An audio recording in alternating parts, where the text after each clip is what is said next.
2 weeks ago, the Ottawa GGs earned home field for the first round of the playoffs by the skin of their teeth with a last-second win over the Windsor Lancers. Now today, they try to make use of it against this same Windsor team in a sudden death Ontario University Athletics football quarterfinal. Welcome to GG's Football on Streaming Sports Network Canada, ssncanada.ca.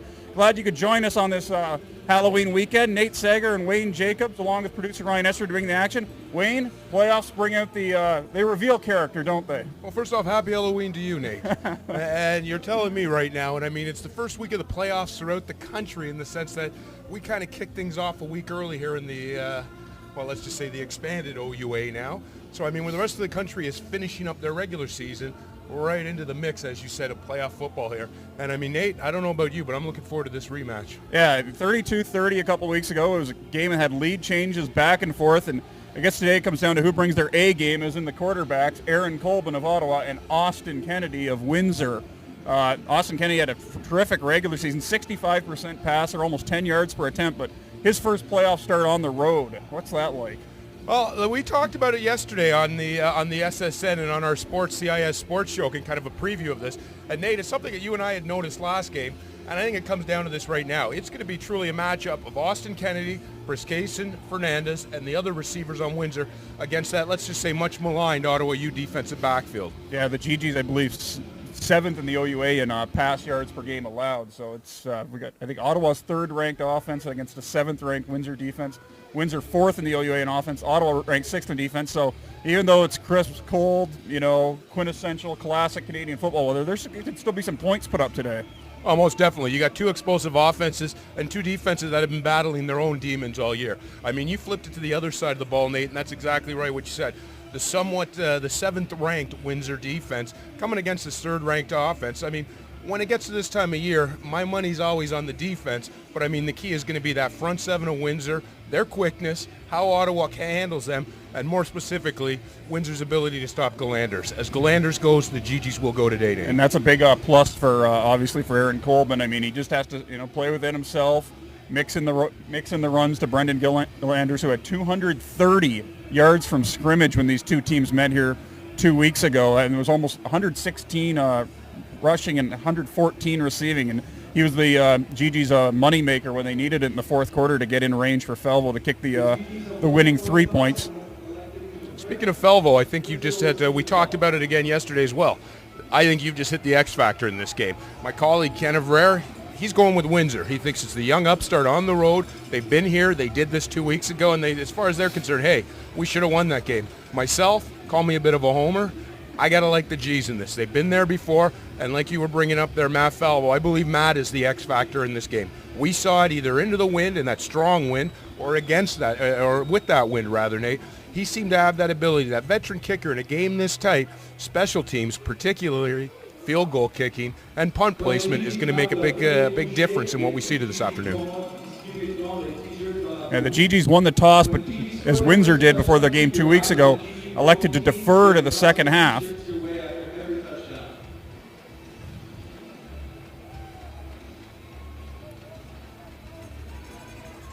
So I guess considering how they started off last time they played Windsor, the GGs elect to do the, I guess, the conservative thing here, if you will. Yeah, kick towards the Bank Street end of the stadium. Matt Felville to kick it off. Shea Pierre and Mitch Dender are back deep for the Lancers, who have a pretty solid return game. Again, Windsor, their first time in the playoffs since 2006, and didn't get a chance to check it this week, Wayne, because I was, up to my eyeballs in junior hockey, but I'm trying to remember if Ottawa and Windsor have ever played in a playoff game ever since maybe, you might have to go back to the 1970s when it was the old days of the OQIFC East and West. I'm not sure. Let's see if our crew can take that, because if I'm not mistaken, I think they might have played once in the 2000s, but I could be wrong on that, Nate. Falvo's kickoff back to Pierre up inside the 5, but he's going right to left, has a bit of a seam, finally gets run down at around the 27. Zach Rayner did a good job on the contain and allowed the pursuit to catch up. Looked like Soonbom Cha was in on the tackle, and the Lancers will start their first possession of the day at the 27-yard line. Austin Kennedy, as we mentioned, the starter this year, among quarterbacks with more than 200 pass attempts. He's pretty much first or second in a lot of categories. Touchdown percentage, 9 yards per pass, average 9.9, was a 65% passer, and he can run too. Kennedy will open under center, something we didn't see from him a lot this week, 2 weeks ago. Trips to the right on first down, and there's the handoff to Shamari Grant. The GGs are on it. Roberto Almonte will have him stuffed for the loss. And Nate, we saw this at the beginning of the year, and this is what Almonte brings to the table. Often injured, but he seems to have taken care of his injury issues. He seems to have gotten rid of some of the nicks and bangs up that were bothering him at the beginning of the year, and that saw him miss some early action. And Almonte's going to be important because he adds a little bit of size while retaining that quickness that the GGs are known for. So we'll keep an eye on number 3, Roberto Almonte, throughout the rest of this game. Yeah, great job coming off the block, and Tyler Sawyer was in there to finish the stop and put the Lancers in a 2nd and 12. On their first drive. Kennedy to the air for the first time. Has a man over the middle and a lunging reception for a first down by Jordan Breskason, the number 3 receiver in the OUA statistically. Interesting decision or interesting strategy so far deployed by Ottawa U as they've gone out here, Nate, and you're looking at it, they've got 7 men in the box and they sent all 7. They're basically saying to Windsor, we're daring you to throw. Kind of interesting considering the fact that perhaps the run defense of Ottawa a little bit stronger than the pass defense has been this year. We'll see what type of strategy they deploy throughout the game. But again, I'm looking at it, and they seem to have 6 men in that box, and they all look like they're coming. 23 yards on the play for Jordan Breskason, and Kennedy's going to go to the air again, and why not? He's got Breskason downfield. Complete for a first down inside the 25. And what a start for the Windsor Lancers. Back-to-back strikes down the seam. Put them in the red zone down to the Ottawa 24 here, just 90 seconds into this game. Well, this is what I alluded to earlier. I mean, the Ottawa U defensive backs definitely have their hands full. And, I mean, the size difference is apparent with both Breskason and Fernandez standing. So one 6'3", the other 6'1". And, I mean, these guys aren't standing 6'1" or 6'3" on their tippy toes. They're legitimate, tall, good, consistent threats that Kennedy has at his disposal. And, I mean, Ottawa U's DBs are in tight here. Early test here for the GG's defense. There's a dropped pass, a break for Ottawa. Fernandez, a rare drop by Corey Fernandez as he ran the sort of the arrow route to the sideline and was sort of looking to run before the ball came, before he secured the ball, and that puts the Lancers in another 2nd and long situation.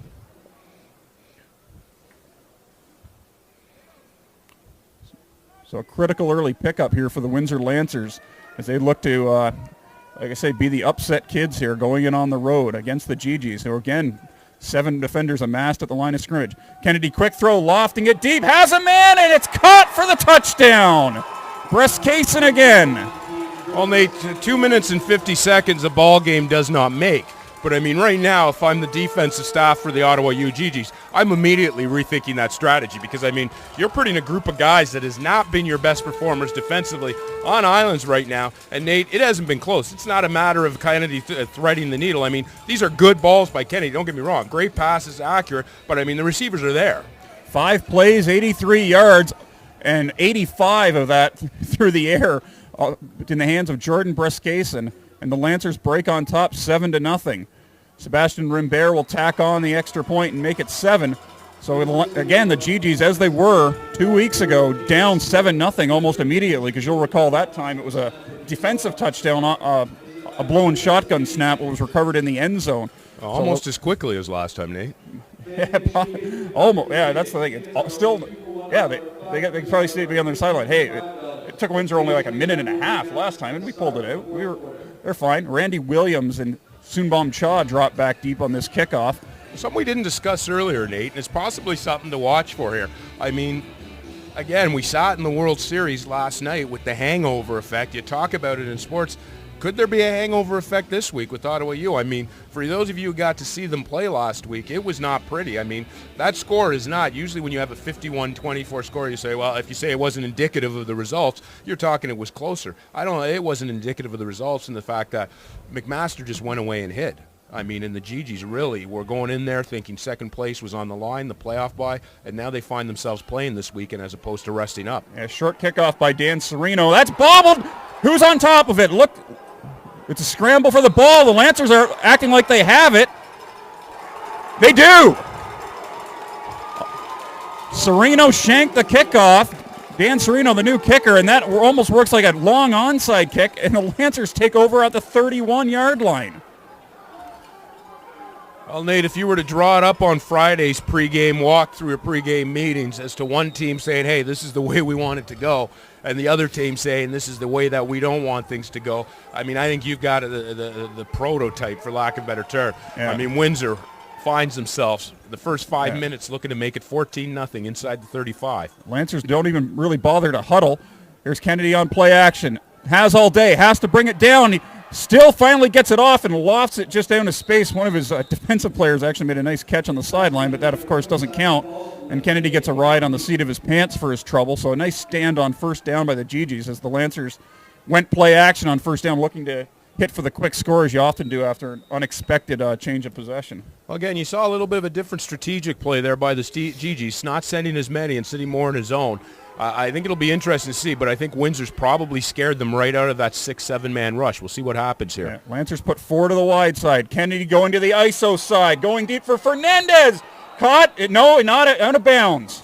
And again, you know what? Sorry, Nate, not to interrupt there, but this is, again, if you're the defensive coordinator or the defensive staff for the GGs, this has got to be somewhat alarming because you've decided, okay, on this drive here, we're giving a completely different look. We're only sending 4. We're sitting in zone. And, I mean, they were in a cover 3 type of package there. And, again, Kennedy showing his guile and showing his ability, almost threads it in there. And, I mean, the GGs right now, they got to be wondering what's going to work for him here because they're kind of darned if they do, darned if they don't, in the sense that Kennedy, if you don't put pressure on him, he'll pick you apart, and he'll also thread the needle on the blitz. Dan Serino, just 3 of 9 on field goals this year, will try the 38-yarder for Windsor, and it looks like he shanked it. Child's going to get a chance at a return, and now he bobbled the ball again, but he will get the 20-yard line on this, barring a penalty flag. So Ottawa withstands the storm after the fumbled kickoff, and we'll take over on their own 20-yard line where we'll get our first look at Aaron Colbin in the offense, who have been put in an early hole by I guess, their own lack of pass defense on the other side of the ball. Very precarious spot for the GGs here. Unlike last time, or I will say 2 weeks ago, we saw them, Nate. It was more the mistake side of things. Windsor capitalized, had a long drive to start the game of 1 yard in the last game. This time, they went through the GGs defense like proverbial hot knife through butter. So, I mean, GG's definitely not panic mode, but there's got to be a few question marks right now. Yeah, Bogdan Rajek, Ottawa's second leading receiver, who did not play in the game 2 weeks ago, is back after a 2-game absence. Simone Lamarcon, of course, number 2, is going to be the focal point. First carry of the day for Brendan Gillanders, and he'll pick up about 4 on the handoff up the middle. Brendan Gillanders, I believe, 6th in the country in 6th in the OUA in rushing, but I mean, he very invaluable for the GGs. Well, it's definitely going to be the focus of the Windsor defense. They know, and they've seen it all year. You shut down Galanders, you force Colburn to win the game, and this isn't a slight on Colburn. He's just not Sinopoli. He's not a Sokobi. He's not going to shoulder the burden, or we haven't seen it yet this year. Again, very effective, will manage the game well for you, but they need Galanders to carry the weight for them here. First pass attempt of the day for Aaron Colburn, looking out to the right, and underthrows Ian Stewart as it was sailed high and wide behind him, and that brings up a punting situation. So Windsor's defense gets the 2 and out that they were looking for, and they'll likely take over at probably no worse than midfield. And this is where we were saying Matt Falvo comes invaluable here. I mean, there doesn't appear to be any type of real win today, and that field goal looked like it just died there. We'll see what Falvo can do getting it out of his own end. GGs need a big kick here and possibly a directional one as Windsor's sitting only 1 man back. Bit of a risk. They're daring Falvo to kick it to the field here, and we'll see what they do here because, I mean, right now, Ottawa U, it's a lot different of an atmosphere than we saw 2 weeks ago, and there's got to be a little bit of concern kicking in right now. Yeah. Shea Pierre, that lone man back, and it's a bit of a low snap for Falvo, but he does kick it into the boundary, no problem. Pierre will take it right at the midfield stripe. Looks to go east-west. Nick LaCour in there to wrap him up, and the Lancers indeed do take over in plus territory at the Ottawa 51. 10:06 to go, first quarter, 7-0 Windsor. If you're just joining us, they went down the field in the first 2 minutes and 10 seconds with Jordan Briskason hauling in a 24-yard touchdown pass from Austin Kennedy. Playoff stats are not tacked onto the regular season stats. Unofficially, that's Kennedy's 21st touchdown pass of the year. Had 20 in the regular season against just 5 interceptions. Well, you're looking at a Windsor squad where 3 of the receivers are in the top 10 in the CIS in touchdown catches. So, I mean, definitely efficient through the air when it comes to scoring. Yeah, Kennedy looks to throw the quick hitter, and he's sacked. That's almost a loose ball. A bit of indecision by Austin Kennedy, and Ettore Latanzio, who was unblocked, picked up the early sack. Looked like the Lancers maybe were trying to set up a screen or a hitch, and that left Latanzio unblocked.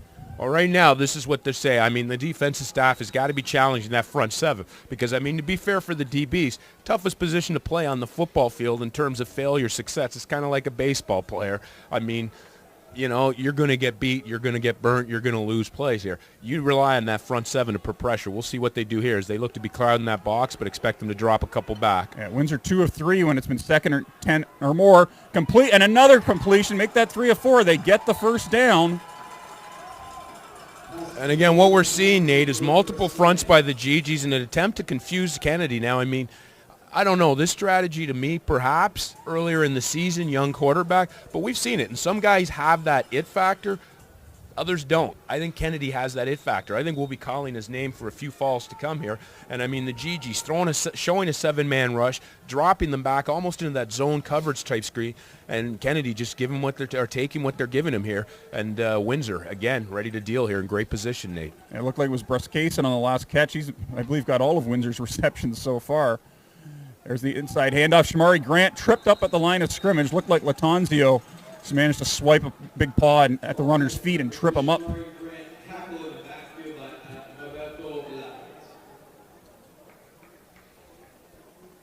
It's really probably a bit out of Sereno's range for a field goal as the ball's on the 38. Second and I guess about 10 coming up as Grant really didn't gain anything.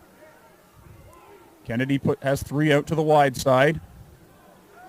Looks over the middle, has the first down completion, and Fernandez, who is Mr. Reliable on second down, moves the sticks again. Gain of 14 down to the 26, and the GGs need some answers in the secondary right now.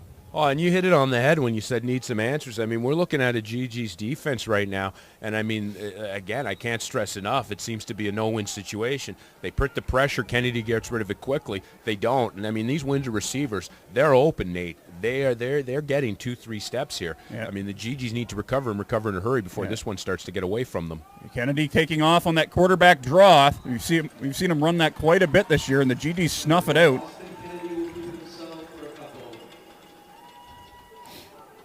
You'll see Windsor do that quite a bit. They'll put 4 wideouts to the wide side, and then Kennedy basically tries to run to daylight, and if he can, break it to the ISO receiver side and where there's almost no defenders. But he really doesn't pick up much in there. It's 2nd and 10 from the 24. Fernandez isolated up there up the top of the screen. Looks like it might be single coverage. Kennedy over the middle. Has Bruskason on the slant, and a first down inside the 10. That's more than 100 yards in the first half of the first quarter for Jordan Bruskason. Chris Daly brought him down, but really did not have the help over the top that he needed. Wide open, Nate. And I mean, again, I sound like a broken record only 7 minutes into this one or 8 minutes in, but I think you would probably agree with me. This is a much different start than we saw last game. I mean, this isn't the error-filled game and the win factor. I mean, this is just a Windsor team that seems to have Ottawa use DB's numbers, and I mean, Ottawa use searching for answers. More than 100 yards for Bruskason, going deep for the corner of the end zone. Bruskason looks for it, and he makes it. No, he didn't. It was jarred out at the last second. Randy Williams managed to knock that ball out, and if Bruskason had caught that, you'd have had to call Ripley's. I mean, he was looking over the wrong shoulder. His ball was thrown a little off target, and he still somehow almost managed to haul it in before Randy Williams got in there to save the touchdown. Oh, well, we focused on that, and that'll be one of the matchups that we'll be talking about all day. I mean, Bruskason Fernandez, we were overly, just incredibly impressed with them, and then to turn around and have a dealer like Austin Kennedy back there, I mean, this is going to be a challenge all game here. Yeah. Kennedy, pressure, might have to eat the ball here. He's keeping the play alive, throws to the end zone, and it's knocked down. But a flag flies at the end of the play. This not for pass interference, but perhaps for a late hit on Kennedy, and this might give the Lancers the automatic first down. Oh, no, it's coming back against Windsor. It is coming back against Windsor. Just when you see the quarterback go flying and you see the late flag come out, your usual armchair coach instinct, armchair coach in my case, actual coach in Wayne's case, I think is to think, roughing the passer. I'll be honest. I appreciate you giving me the benefit of the doubt on that. I just think as an ex-quarterback, I'm always looking for that flag anyway. So yeah, you're probably right. Probably didn't even get hit that hard there. But I mean, big stop by the G's defense here, keeping it close. And I know we sound like it's early in the first. The GGs have been back and forth games before, but I mean, right now, serious adjustments need to be made because this Windsor team seems to be moving at will in terms of the passing game here. Yeah. Well, this time it's Rimbert to try the short field goal. It'll only be a 15-yarder officially as he tacks it on. So it's 6:12 to go in the first quarter. The Lancers stretch the lead out to 10 points. They had a 14-point lead here after the first quarter 2 weeks ago, and it got away from them as the GGs dominated the second quarter, and then managed to have it. They controlled most of the third as well before Windsor made a great push, and then Ottawa finally had that final thrust late at the end of the game for the field goal. GGs are going to scrimmage at the 35 here, and not a bad move considering they fumbled the first kickoff that they received this afternoon. Fumbled the kickoff and almost lost the missed field goal, Nate. So, I mean, again, we get our second look at the GGs on their third offensive play. They're already down 10-0. First time today the GGs come out in an I formation. Dimitri Dalakos is the starter at fullback this week. There's that zone play to Gillanders, and he'll cut it back for about 4 yards before John Monahan brings him down.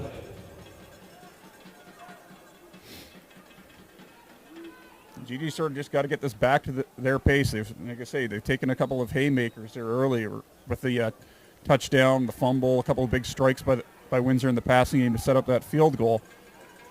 One good thing on their side here is this is an offense that can strike in a hurry and strike very quickly. Yeah. Very balanced team as well. Colbin on the play action, rolling right. So Aaron's going to keep it and run for the first down. Picks up a nice block, and will get some extra yardage all the way out to his own 52. Picks up 12 on the play with some improvisational daring do. And I think that's what first off, that's what Coleman brings to the table in terms of the veteran leadership at the pivot spot there. Good decision making. Receiver coming was open, not wide open, was open. Coleman saw he had the first down, realizes the weapons he has at his disposal, got the first down. Good decision by Coleman. Nice run, breaks it off, and breaks off an extra couple yards with the effort there. So good job by Aaron Coleman getting this GG's offense moving here. Coleman goes back into the pistol look here on 1st and 10 from the 52. Colbin now guns it, but it's way beyond the reach of Bogdan Rajek, and the GGs will be in a 2nd and 10. GG's looking at kind of a short pass drop there. What's called in other offenses, if you say a 30s drop, a 3-step, whatever the series want to be. Colbin takes a couple drops there. The O-line cuts, and, I mean, that became more of a timing thing. And, I mean, Colbin put it up just a split second too early, and the receiver was kind of zagging when Colbin was zigging there. So we'll see what happens here on 2nd and long.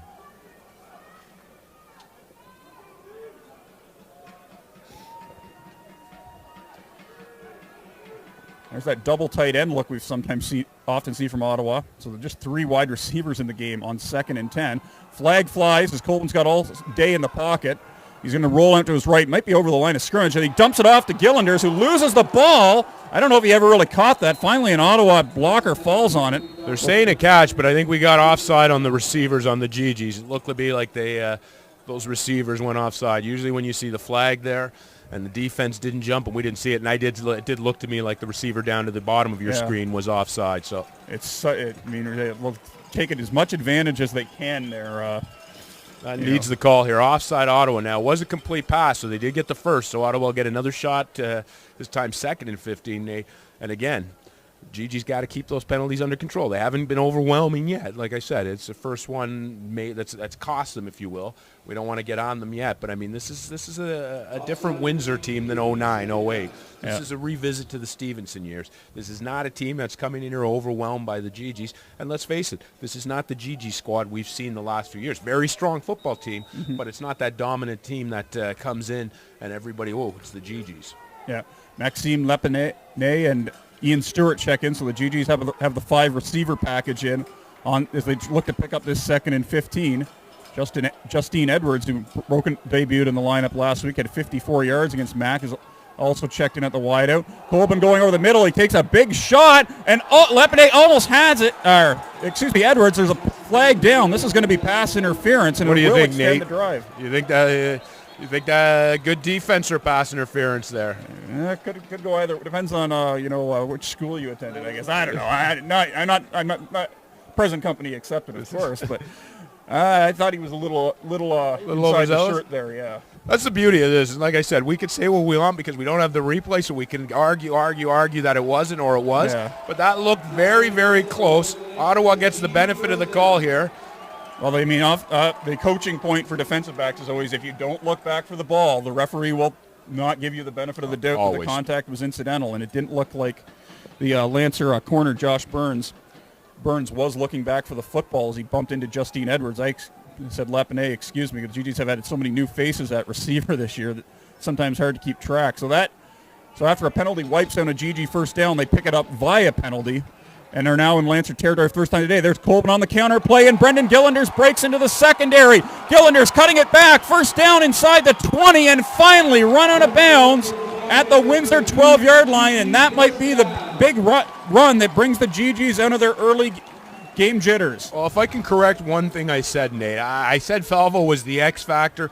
Let's call Gillanders the X squared factor here. I mean, as I said, this is going to be the Brandon Gillanders versus the Windsor defense here. But, I mean, right there, you saw what he's capable of. All of a sudden, everything that's happened in the first 12 minutes of this game, forgotten on one run for Gillanders, and Ottawa U threatening to make this a 3-point game very quickly. Yeah, he made Matt McGarva look like he was standing ankle deep in molasses and then just cut it back, going for the end zone, and it's just a little too far. Simone Lamarcon still hasn't had a catch yet, but nice to test that Windsor defense right after a big play. So the GGs will face another 2nd and 10. Lamarcon, 12. I'm sorry, Nate. No. Lamarcon open there, but again, timing route. They're trying to hit the corner route, corner of the end zone. I mean, to be fair to Aaron, that's one of those things you got to kind of put up on the break, and you don't know how wide and you don't know how much time you're going to have. So let's see what they do here, 2nd and 10. And nickel package in for the Lancers, 6 defensive backs.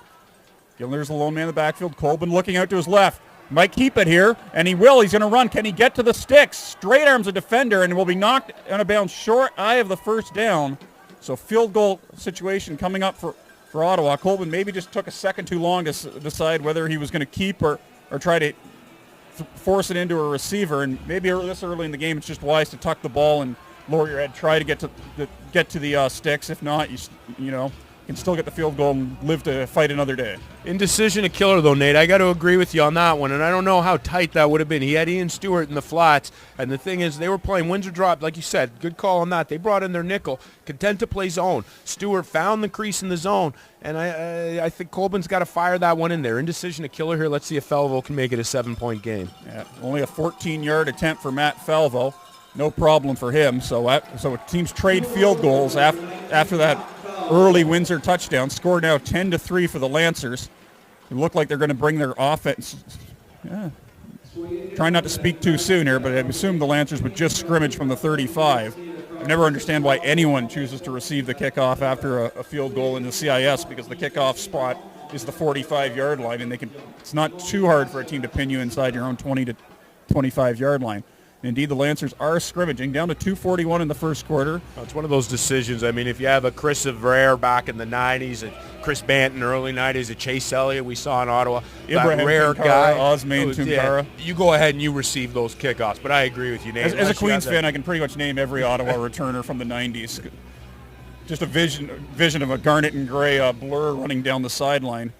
It was nice to watch, I will say that. It was. Austin Kennedy on the rollout. He's got Robert Griffiths pressuring him. Drops it off. Complete to the sideline? I believe so, yes. First down.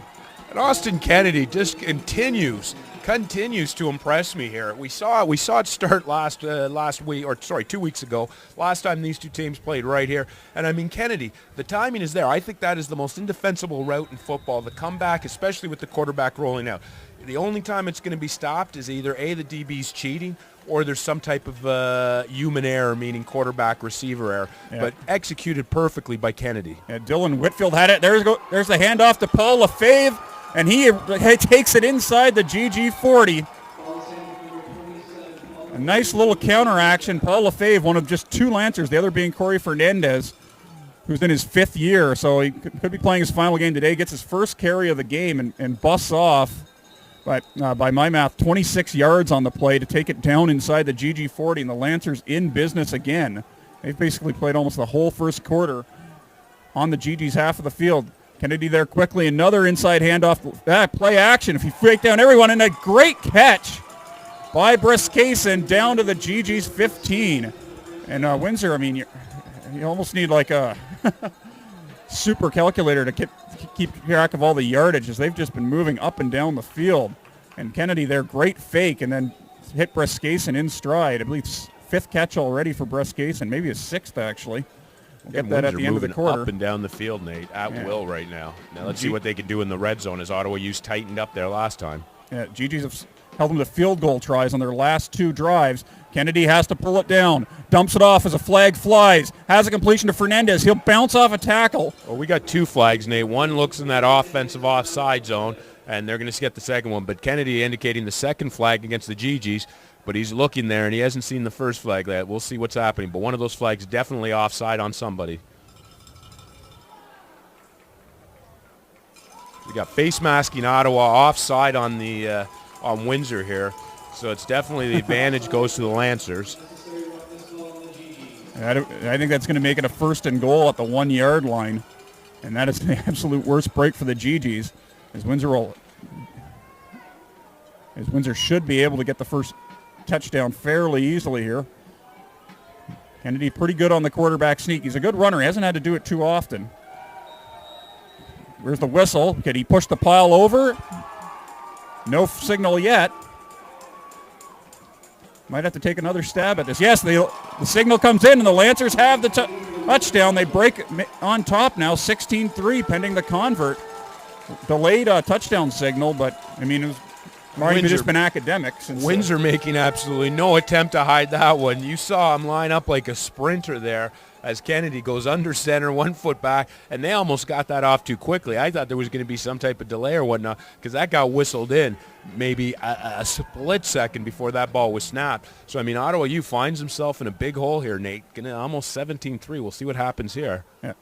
14-point margin, just as it was 14 days ago when the GGs came back to pull out that 32-30 win, but it feels a lot different this time because it's not Windsor benefiting from like Ottawa mistakes other than that fumbled kickoff, which they didn't even actually take advantage of. But I mean, they've driven the field basically twice, drives of 83 and 75 yards. And it wasn't like they were being penalty aided or just completely blown coverages by the GGs. They've been hitting wide open receivers. They've crossed Ottawa up with that big run by Lefebvre on the last drive, and they've put the GGs in a hole here. Well, it seems, and we saw it now, don't get me wrong, Patty Sheehan and the Queen, and I mean, Pat Sheehan's known for that. I mean, that Queens team is not the same Queens team that we saw in week 1, or sorry, the first home game here, week 2 of the season. Having said all that, though, I mean, we've seen it all year. The teams that can throw have success. Western's really the only one that kind of breaks that mold in the fact that they were able to run, and even then they had it. But you saw a Laurier team that we thought was kind of, it was that breaking point mark. It was the game that was going to turn things around, and it didn't really turn things around. Laurier still has a lot of question marks, but they riddled this OU secondary. We saw it with McMaster, and we're seeing it here with Windsor today. There's another end-over-end kickoff. This time the GGs have no trouble handling it. Nick LaCour, one of the upbacks, actually caught it and makes an incredible return right down to the 43-yard line. It'll be, I believe, the best starting spot so far for the GGs as they look to get back in this football game. Well, they're not out of it, but 14 points is nothing to shrug off, even though we're just 13 minutes, 47 seconds into this game. And, of course, should mention, of course, obviously, the situation is the winner basically, they won't know where they're headed until they know the result of the other quarterfinal between 3rd-seeded Queens and 6th-seeded Laurier taking place, down in Kingston right now. That game, of course, is on the score, so you could put it on the TV, keep us on the computer. GG's opening the double tight end look. It usually means a handoff Gillanders, but this time Colbin's keeping on the play action, and he's sacked by Seamus Postuma. Postuma tossed his blocker aside. A flag is down. See if we got a holding here. In the area of offensive holding, we'll see what they call here. Yeah. Judging by the fact they're not talking with anybody, this one's going to be declined. Yeah. Or they... And Seamus Postuma has waited years to get into a playoff game, and he picks up a sack. So you're definitely got to be happy for him. Well, we talked a little about the hangover effect, and it's twofold. It's not just on the G side of things. If you're Windsor, you got great film last week on how to beat this Ottawa team as McMaster riddled this defense. And I don't think that the Windsor attack here, I think it's a residual of what we saw last week, and I think it's going to be, and I think Windsor definitely picked up on that, and we see it in the passing game. GG's decided to give Gillanders the ball on the draw. Gillanders cutting it back, but he won't get to the first down stick. He's brought down at the 49. Well, with anybody else, we call that a conservative move. With Gillanders, there's a good chance he might rip that off for 25 yards. We've got a GG's offensive lineman down. Looks like it's Shavin Fernando, the starting center. And, you're thinking of all the calamities that could befall the GG. Be a huge loss. That would be a huge loss. I mean, he's the center. They line up, like I say, in the pistol and the shotgun probably on most of their offensive snaps, probably, 75% of the time? At least that. And I mean, the key is here, it's not to forget. I mean, yes, he's the center. Yes, he's snapping the pistol there. But he's also the anchor of that offensive line. Shavin overnight, if you will, went from being kind of that rookie guy, kind of just saying, okay, take your place on the offensive line with the other veterans, try to live up to them, to 365 days later being the most experienced one, the returning guy, and kind of that anchor on that offensive line, of an offensive line that was somewhat patchwork at the beginning of the season. So, I mean, definitely not a loss that the GGs even want to consider here. Yeah, Shavin Fernando, I believe, is an Ottawa native. Yes, he is. Barhaven boy, I believe. Barhaven boy in his 5th year with the program, 3rd year as a starter. So, I mean, again, let's hope. He seems to be a little ginger here, but not one of those injuries where you think, oh, we're definitely not seeing him the rest of the afternoon. Yeah. So if you're a GG's fan, if you're out there watching in GG's land, I mean, here's hoping that Shavin's okay, because this is a loss the GG's cannot take. No, center means pretty much, I wouldn't say everything, but pretty close to the next notch down from everything. Oh, like completely. There's the exchange, the snaps, exactly. And more importantly, sorry, Nate, more importantly, I mean, Shavin is that guy. I mean, there's a quarterback on the offensive line. He's going to be calling out the fronts. He's going to be making the line adjustments. Anytime there's a question mark, Shavin's the one that's saying, hey, you know what? He's going to take control here. So it'll be interesting to see. I mean, hopefully the GGs don't have to deal with that, but somebody's got to grab the bull by the horns. If Shavin can't play, I'd go ahead and start being the director or the QB of that O-line, if you will. Yeah. Dream start for the Windsor Lancers. We're down. This could be the last play of the first quarter, as the clock is running down under 10 seconds as Felvo puts boot to ball. A pretty decent punt. Dender will take it from his own 20. He bobbles it. Is this the break the GGs were looking for? Looks like he might have fallen back on top of it. And again, one of the most... And indeed he did. So one of the most understated parts of special teams. We always talk special teams. You talk the kickers, the punting, the field goal team, and the coverage team. And obviously the return team. But who do we think when we think return? We think Devin Hester. I ask you to name any other Bear on their return team. And of course, and myself, I couldn't either. But I mean, that play there just shows the importance of the whole scheme of special teams in the sense. Great job by the Windsor the Windsor return team to set up the blocking. Ottawa U recovers that fumble, if not for the great blocks provided by the Windsor team, giving them a chance to recover their own fumble. Final play of the first quarter. Kennedy will keep it on the zone read, maybe pick up a couple of yards. As time runs out, we got a flag thrown after the play due to some extracurriculars. And if this is on the GGs, you really have to question the composure they're showing. Already down by 14 points. You can't be giving Windsor 15 free yards. No, well, I saw the Windsor player on top of the GG, so did he pull him down or did he push him down? It's the old push-pull question here. Yeah, we did. All right, congratulations, guys. Thanks for playing GG's trivia. And, I mean, it is against Windsor here, so the G's catch a bit of a break, or I guess they're calling – no, sorry, my bad, Nate. They're saying that they're offsetting penalties here. So after one quarter, I mean, it's definitely Halloween for both these teams, one of them getting their getting their treats, if you will, and the other getting their trick. Exactly. A 14-point margin after one, as it was 2 weeks ago, 17-3 Lancers. And just, got to say, I mean, just how impressed we've been by the Windsor program compared to, what we had gotten accustomed to seeing maybe the past couple of years as they had struggled. They were, they always had some very good individual talent, Matt Morency, going back to R.J. Franklin, Daryl Stevenson, who won the Heck Crichton Trophy in 2006.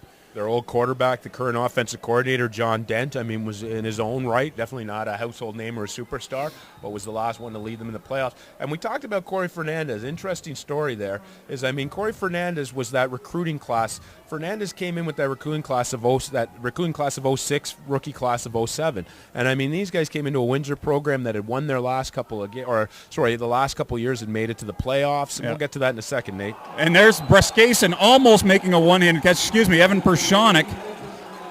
But the GGs break it up.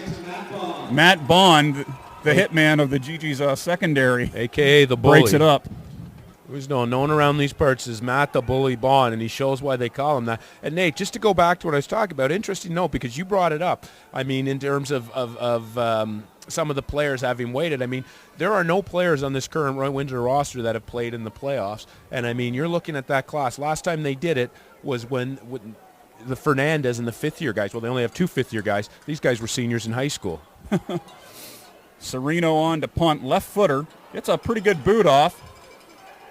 Ian Stewart now from his own 30, looks to the right. Ian Stewart's got a lane, picks up a block from Chalk, cuts inside, and is finally wrestled down at the GG 48. So they'll get good field position for their first offensive possession of the second quarter as they look to get this back to a one-score margin. We have a flag down at the Windsor 48, so maybe this could be taking some yards off the return. Definitely like the fact that it was well away from the play. So you definitely like the fact that the GGs were able to get a bit of a return there, even though it is going to get wiped out by the flag, which is moving possession all the way back to the 30, so net difference of 18 yards.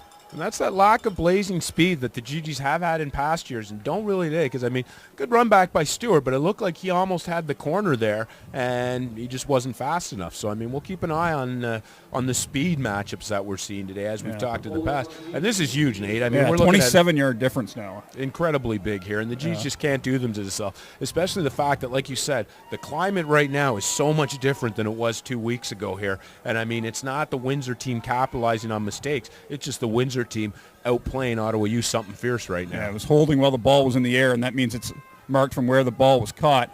There's a completion. Colbin just short arms Maxime Lepine just a bit, and it ends up being an incompletion. So the GGs will face another 2nd and 10 situation. As Colbin will have to, again, try to find a hole in that Windsor nickel package. And if you're the GGs here, again, we can't stress enough, 3 full quarters left to play. Many a 14-point deficit has been overcome here by the Garnet and Gray here at home especially.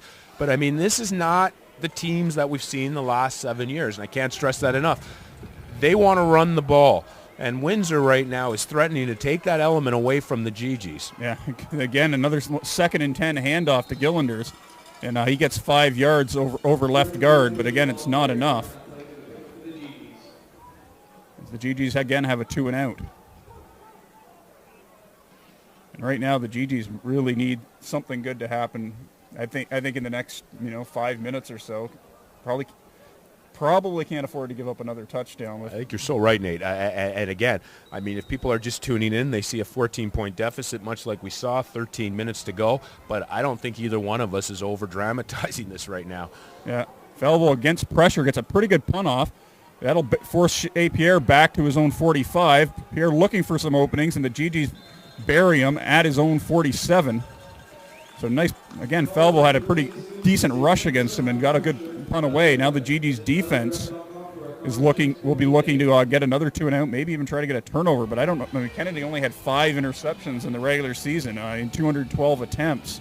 Great job by Felville to get that off, Nate. And I agree with you. I think if you're the G's here, you just got to figure this out. And, I mean, unfortunately for them, I mean, Plan B isn't working out. Plan A, send the house. Plan B, sit in zone. And, I mean, either way, Kennedy say, hey, you know what, give me your best because it doesn't matter to me. We'll see what the G's do here. Shamari Grant gets the inside handoff. Pierre-Yves Laverne had a hand on him, but he gets away and finally picks up 5 yards, or about 7 actually, out to the center stripe. And this right now will be the kiss of death for Ottawa if Windsor's able to establish this run game. Down 14 points. If Ottawa has to start worrying about the run as well as the pass, I tell you, I've been so impressed with this Austin Kennedy young man. I mean, right now the GGs, again, still the first half, but they really got to start thinking, hey, we got to make some adjustments here. Yeah, at some point the urgency will have to kick in. Grant only averaged 4.7 per carry in the regular season. Kennedy's just going to keep it himself, almost like a single wing handoff, and he'll get the first down and actually slide down. I'm not sure if you're allowed to slide when it was an obvious running play. It's not a scramble out of the pocket, but, that's academic. He moves the sticks to the Ottawa 50, and the Lancers are cooking again. No, definitely. Kennedy's showing his athleticism here, and basically bringing in a third threat. You have the pass game, the run game from the running back, and now you have to contend with Kennedy. And methodically, Windsor gets another first down and moving down the field. Grant gets the inside handoff, breaks for the first wave of tackles before Trevor Steele brought him down. Looked like the ball popped out, but it was clearly down by contact. And this is getting a pretty hairy there down in the trenches. I've seen a lot of pushing and shoving at plays. It is the playoffs. The intensity's ratcheted up a notch. People are going to be trying to get an extra shot in on the ball carrier after running plays. Frustration's got to be setting in right now. I mean, they've riddled you in the first quarter with the pass, so you've always said, okay, well, at least we know you can't run against us. And Kennedy has yet to go into the air on this series. Let's see if he does it here, Nate. Yeah, Kennedy will look to the ISO side. He drops the ball. That's a fumble. Now Kennedy is running and looking for an open receiver. He has the corner, has a first down to the 35. And Austin Kennedy, even when it doesn't go right for him, he still makes something out of it. Right now, the G's got to be scratching their heads. Again, Kennedy bobbles it, then drops it. And again, catches that corner. And I mean, right now, the issue, and we talked about it throughout the season, the GG's defense in the past has been predicated on speed. And I mean, you go back to the great backers they had in the 2007, 2006, even in the previous years, but you look at the Barnes, the Lindors, the Cornells, the Sheridans, and I mean, as quick as Kennedy is, these guys run them down. This set the GGs have, as athletic as they are, they're not going to run down Kennedy. Again, another element that's just putting pressure on the Gs.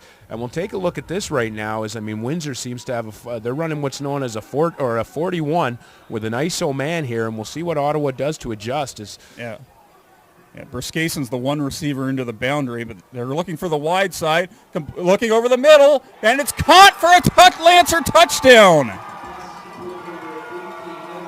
Evan Pershonik, who had 2 touchdowns against the GGs here 2 weeks ago, catches another. And the Lancers break on top 23-3. Oh, we saw it coming. And, I mean, obviously Windsor sees something. And, again, talked about it earlier. They clearly saw on film right now. And by putting in the 5-receiver set, you're facing this team into mismatches. They just don't have the coverage depth they've had in past years. And, I mean, Windsor has the depth at receiver. Windsor has 3. Again, we said it, 3 of the top 10 touchdown reception guys in the CIS, and they're taking advantage of all of them right now. And, again, 24-3 here, and this score is indicative of the play right now. And just 10:46 gone in the second quarter, so Windsor's put 24 points on the board in barely 19 minutes of football. And Ottawa will need some answers. I mean, I don't necessarily think you can say it's over when it's a 21-point spread early, because there's still plenty of time to catch up, but they've shown no real they haven't really stood up at all to the Windsor offense and really shown that they can either pressure Kennedy into mistakes or slow them down. I mean, he's probably up already close to 200 yards passing. Oh, no, definitely looks like a pass skeleton session right now. I mean, they're not getting much pressure on Kennedy. The few times that they've gone ahead and sent 6 or 7, I mean, he sits back there and just picks them apart. I mean, right now what we're looking at is a Windsor team that has their number. This is ominously reminiscent of last weekend against McMaster. Yeah, I mean, we've seen 21-point spreads before. We've seen 21-point leads, and there always is a feel to a game saying, you know what, it's 21, but it ain't over. And like I said, I would never say a game with 10:46 to go, only 21 points down. But, I mean, right now, this GG team is searching for answers that I don't think they have right now. They haven't really been able to get much going on in the passing game themselves, as the kickoff floats down to Sumbom Cha at his own 5-yard line. He looks for a bit of a seam, gets it a little bit to the outside, but is collared and brought down at the 23-yard line. Good downfield kickoff coverage by Windsor. And I was on the Fan 590 this morning to talk about the game, and I did take Ottawa. Just thought they would be able to get more of a running game going and have a few more answers for Kennedy. But I guess what I was getting around to, I got asked who I thought the heck Crichton winner would be, and I didn't really have an answer because I hadn't really thought about it. But I thought, the more I thought about it, I thought Austin Kennedy's got a really good case to be the OUA's guy. I mean, but the thing is, he's on a team that went 5-3, and typically in the OUA, you got to be on a team that's at least won 6 games to get considered.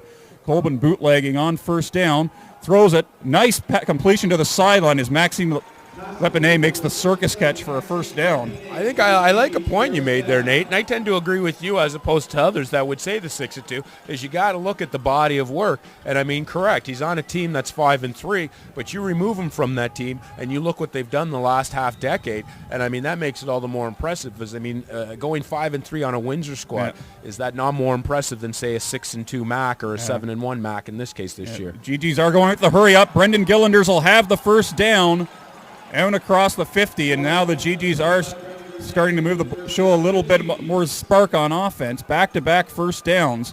And they're just going to basically try to keep Windsor from making adjustments and basically try to keep Windsor in their base defense. They've been playing with 6 DBs on most obvious passing downs so far. There's an offside flag going down as the short completion goes to Justine Edwards. About 6 yards, but it likely won't stand as we saw the offside flag fly. Something to keep an eye on. Devin Miller, the backup center, in there right now. So Shavin has not made his return.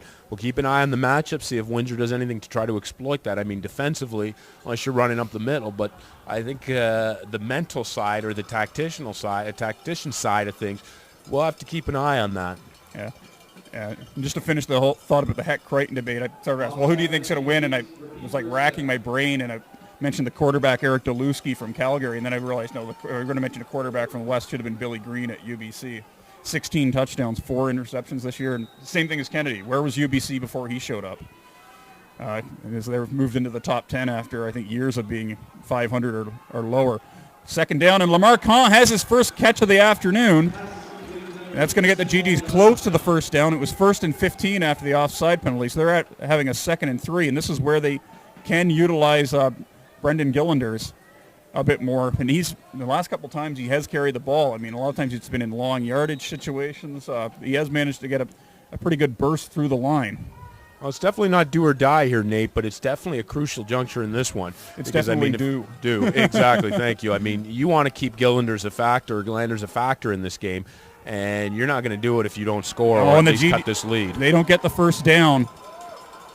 The Lancers came flying up in coverage. Louis Polyzois and Taras Potapilny got some good force action. And it's going to be about a 3rd and 4 for the GGs at the 54, but the punting team has not come on the field.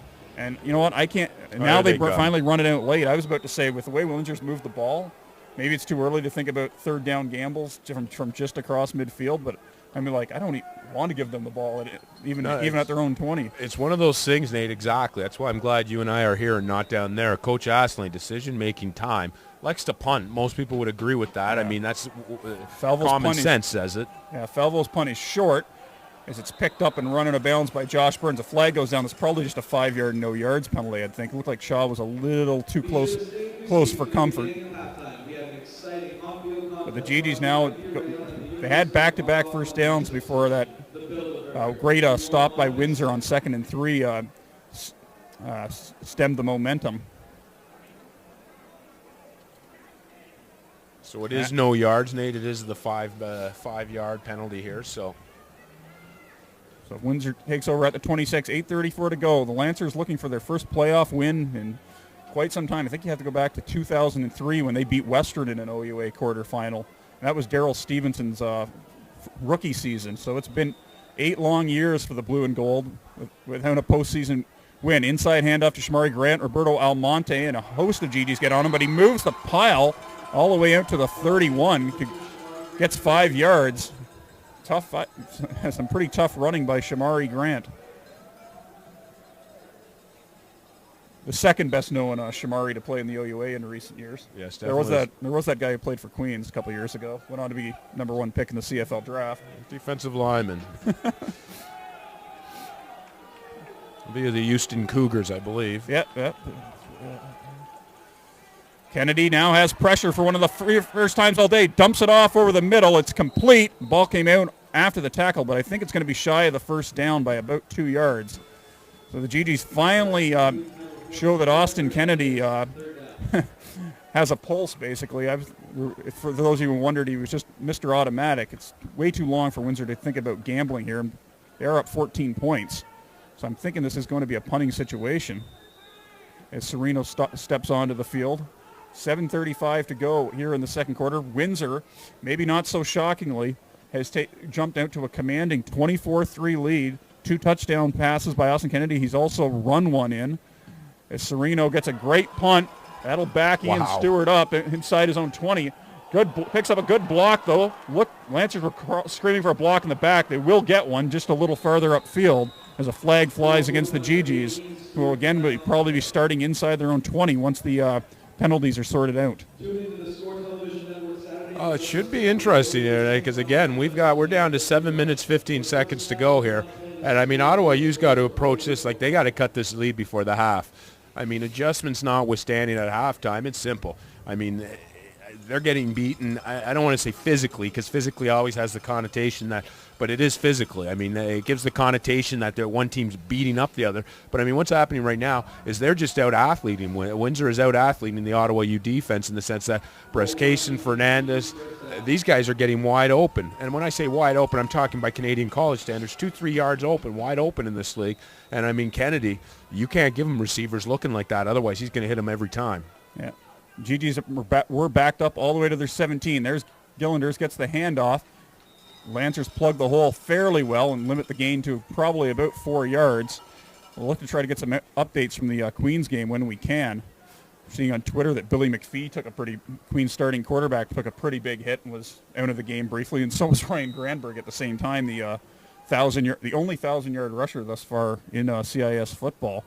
Did that all in about 5 games, too, because, the first 2 games, Queens didn't really establish the run, and he missed one to injury. Well, I mean, some of the opponents he racked those numbers up were a little suspect. Let's just put it that way. The Waterloos and Yorks of the world. Anyways, second down for the GGs. Colvin with time has to dump it off. It's batted at the line of scrimmage. Awfully close. And it was almost a pick-6 opportunity for the Lancers, who's their defense. Matter, a fumble. Well, we did expect a lot of points could be put on the board. We just thought they'd be a little more evenly distributed between the teams.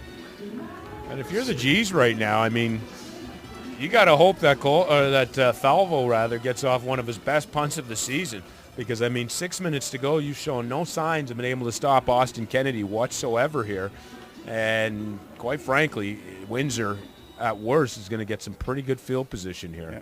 Falvo, and that is not a great kick, but it takes a bit of a GG bounce. Now they got to back off to avoid the penalty. Mitch Dender picks up, makes a couple of juke moves, and will get across the center stripe to the GG 54. So Dender makes something out of very little and gets the Lancers decent field position as they look to go on the march again. On that we saw, and I mean, we commented, all the flags are completely dead right now, Nate, but here's the funny thing is, and I should have brought this up, if you look at the kicking nets, and if you also look at the flag by the GG's bench, the GG's flag they come in with, which is a little more of an indicator, there is a bit of a breeze, because it seems when they're going west to east or right to left on your screen, that there's definitely the balls are getting hung up, as we saw it on the field goal and on the punt. Yeah. And Kennedy gets the first down completion. It looked like it was Pershonik on the crossing route down to the GG out to the GG 39. No score in that Laurier Queens game after the first quarter. Laurier Queens presents a complete contrast. We expect Laurier, can they get the quarterbacking somewhat inconsistent all year long and get that passing game going to what it looked like against Ottawa? And Queens' defense slowly but surely is looking like the Golden Gales of years past right now and has become a defense to get reckoned with. And I mean, talking to defensively, Ottawa, you've got to put more pressure on Kennedy. You cannot let Kennedy sit back there and pick you apart. How many steamboats do they have there? A little bit of a throwback to Dylan Whitfield and almost the same route as they ran on the last one, and he's got the first down to the GG 27. It's basically just, line up the quads to one side, and then one guy just basically cuts underneath the other receivers and is wide open, gets the defenders in that trail position, and once you're there, it's sayonara. Again, a bit of a nightmarish or in the spirit of Halloween, ghoulish start for the GGs here, as we're looking at 5 minutes, 25 seconds to go until halftime. And, I mean, we were talking about the GGs wanting to get some points on the board before the half. But, I mean, right now it's a question of survival. And, I mean, this is purely survival mode right now as Windsor, with seemingly the advantage of a win that we're not seeing, but it's clearly wreaking some degree of havoc. And, I mean, they got the ball on the 27-yard line, clearly in field goal range here. But I guarantee you that Austin Kennedy and the rest of this Windsor offense not thinking field goal range right now. No, they're thinking let's put another one in the end zone here.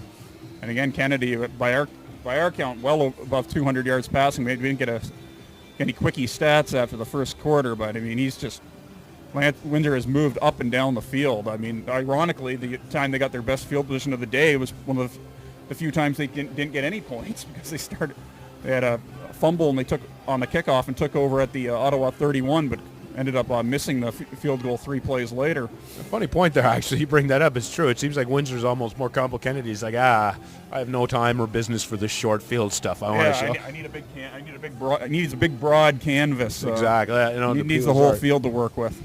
So we take a look right now, and I mean, one of the things we get that we got to mention, I mean, we look across the board: Samir Muad, Jared Olson, Nick Corrado, Jacob Mayal, and Philip Haydu. I mean, we say what we want, and we're talking about the GG's defense and what they have to do or what they haven't done. But I mean, I'm remiss if I don't speak of that Windsor offensive line right now. I mean, even when the G's were at the beginning of the game, Windsor's offensive line has got to receive a lot of credit here. I mean, the G's sending 6 or 7 early in the game, early at the start, saying, okay, our strategy is going to be to pressure Kennedy here. We want to get in his face. We don't want to give him time to throw. And I mean, it backfired in the sense that, A, that Windsor line held up against that early pressure. Kennedy showed, it might say 1 year of experience on his resume, but I mean, the way he plays much belies his youth, if you will. And I mean, the Windsor O-line, again, not enough credit given to them at the beginning of this game. Ottawa U sending the house, not looking anything different than a 4 or 5 man rush. And then when we see when Ottawa says, okay, you know what, let's try to confuse them with some different defensive backfield or coverage looks, turn around and you see that Kennedy, I mean, you could try to confuse a guy all you want. You give him, like you said, 6 steamboats to throw. I think when we were kids, 3 to 5 was the max, and he's getting 7 or 8 here. Now, after the delay on the field, the Lancers scrimmage it 1st and 10 at the 27.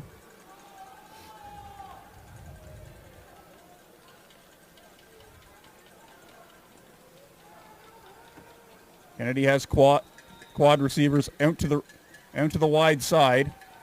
Flag goes down. Looked like there was some early movement. Pass is juggled and dropped by Dylan Whitfield, and we'll check the flag. Andrew Whitfield. Flag on the play.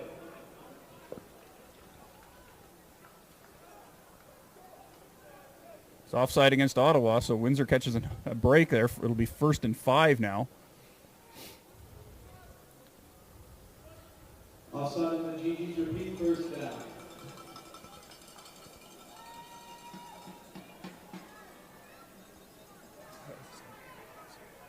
And of course, you can watch us on ssncanada.ca.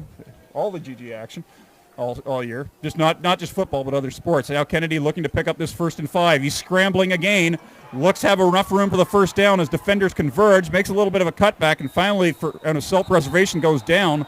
GG's thought it was a fumble, but it looks like the whistle is going to save the Lancers. Definitely Windsor. Definitely the whistle on the play. And, I mean, definitely the play stopped. And I think he was down there. I mean, Kennedy showing what he gives the table. He was quick. He clearly got down, and Kennedy's a smart enough player to wrap up the ball if he's going to, like I said, go down to avoid the big hit. It looked like he got close enough for the 1st down. I mean, the veteran starter, Malian, is dressed, but I think the team has seen a shift. And, I mean, Kennedy, definitely their leader. And I think they've told him, hey, you know what? And we saw it a couple weeks ago where he did take a couple big hits where they're saying, no, you don't have to prove anything to us, Austin. If need be, or if it's to battle for that 1st down or get us that touchdown, then yeah, by all means. But on the other hand, if it's a matter of you getting your head taken off to gain us another 1.5 yards of field position or 2 yards, we'd rather see you slide, young man. Yeah, and especially, I mean, Sam Malian was a highly ballyhooed recruit when he came to Windsor, but he's sort of never really been able to stay healthy. When perhaps they haven't been able to keep him healthy. might be the better statement. They've had some of their offensive lines have resembled the thing strained spaghetti with in the past before Joe DeMore came on as coach this year. The Lancers indeed do have the 1st down. But, Malian, obviously a pretty talented guy too, but Kennedy's the one who's clearly become the franchise down there in southwest Ontario for the Windsor Lancers. Interesting thing here, and it's just because we got on the topic of Malian, but they also have, and I mean, they also have Andrew Downer dressed. So, I mean, Windsor brings 3 quarterbacks on the road with them, which is a rarity, especially in playoff football, and with the limit to how many players you can dress. I mean, interesting thing. So maybe Malian's not 100%, but they got him in there. Interesting to see who the backup would be. Yeah, Kennedy now has pressure. Roberto Almonte chasing him. Kennedy throws to the sideline. Great catch by Fernandez, and it's going to be goal to go once again for the Lancers. Fernandez found a little pocket there along the sideline and takes it down to the 5-yard line as the Lancers look to make it a 31-3 game. And I mean, Austin Kennedy, the GG's had pressure. Almont, they just, like I say, don't bring enough heat off the edge like they did in the past, and that's getting exposed a bit today. Exposed being a bit of an understatement here with 4:14 to go. Windsor threatening to make this look like last week.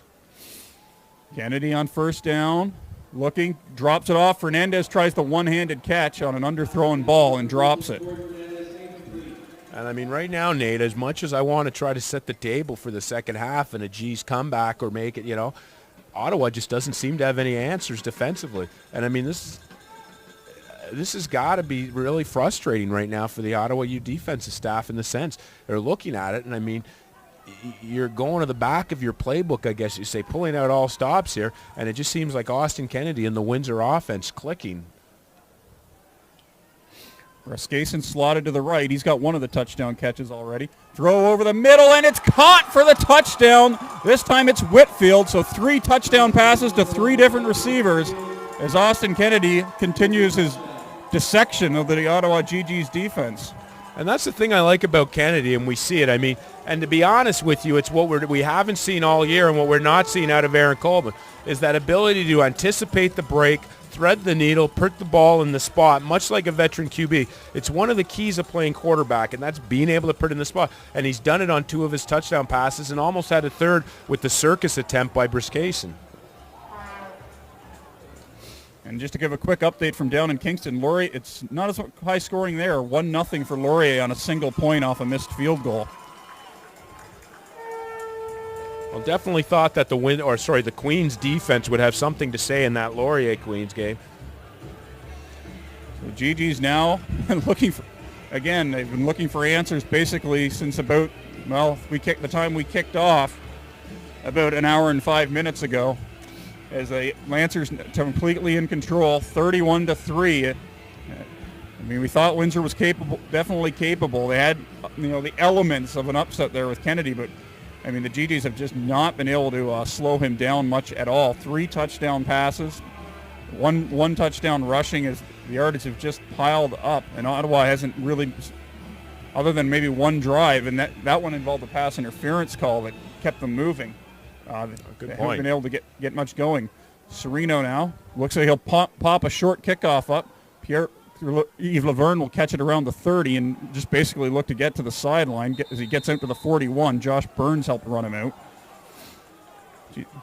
So do they have to score here, Nate? I think you got to get something. You've got to at least have that under the home side of the scoreboard. It would be nice if it said 10 at halftime. 31-3 at the half. Again, I'll be honest. I don't want to chase viewers away at halftime, but I think it has to say 10 at half. You can't gild the lily though either. And I mean, Ottawa. I mean, like you say, needs a sustained drive, and the they flip side probably of got that to get a coin, touchdown. Nate, is they go 2 and out here, and Windsor may score again. Yeah. Going down the sideline for Justine Edwards, and a leaping catch down to the Windsor 41, and maybe that is the first of many steps the GGs need to take on their long journey back into contention in this football game. And Justine Edwards, you just see the athleticism that he brings in as he just made this over his head, over his shoulder reception to bring the GGs into Lancer territory. I think officially that'll go for 28 yards. Longest play from scrimmage other than maybe the Glanders run. Yeah, longest pass play. Definitely. Good point by Wayne. Aaron Colbin's got pressure coming off the right side, gets a little dump off to Brendan Galanders, and it has a first down to the 28.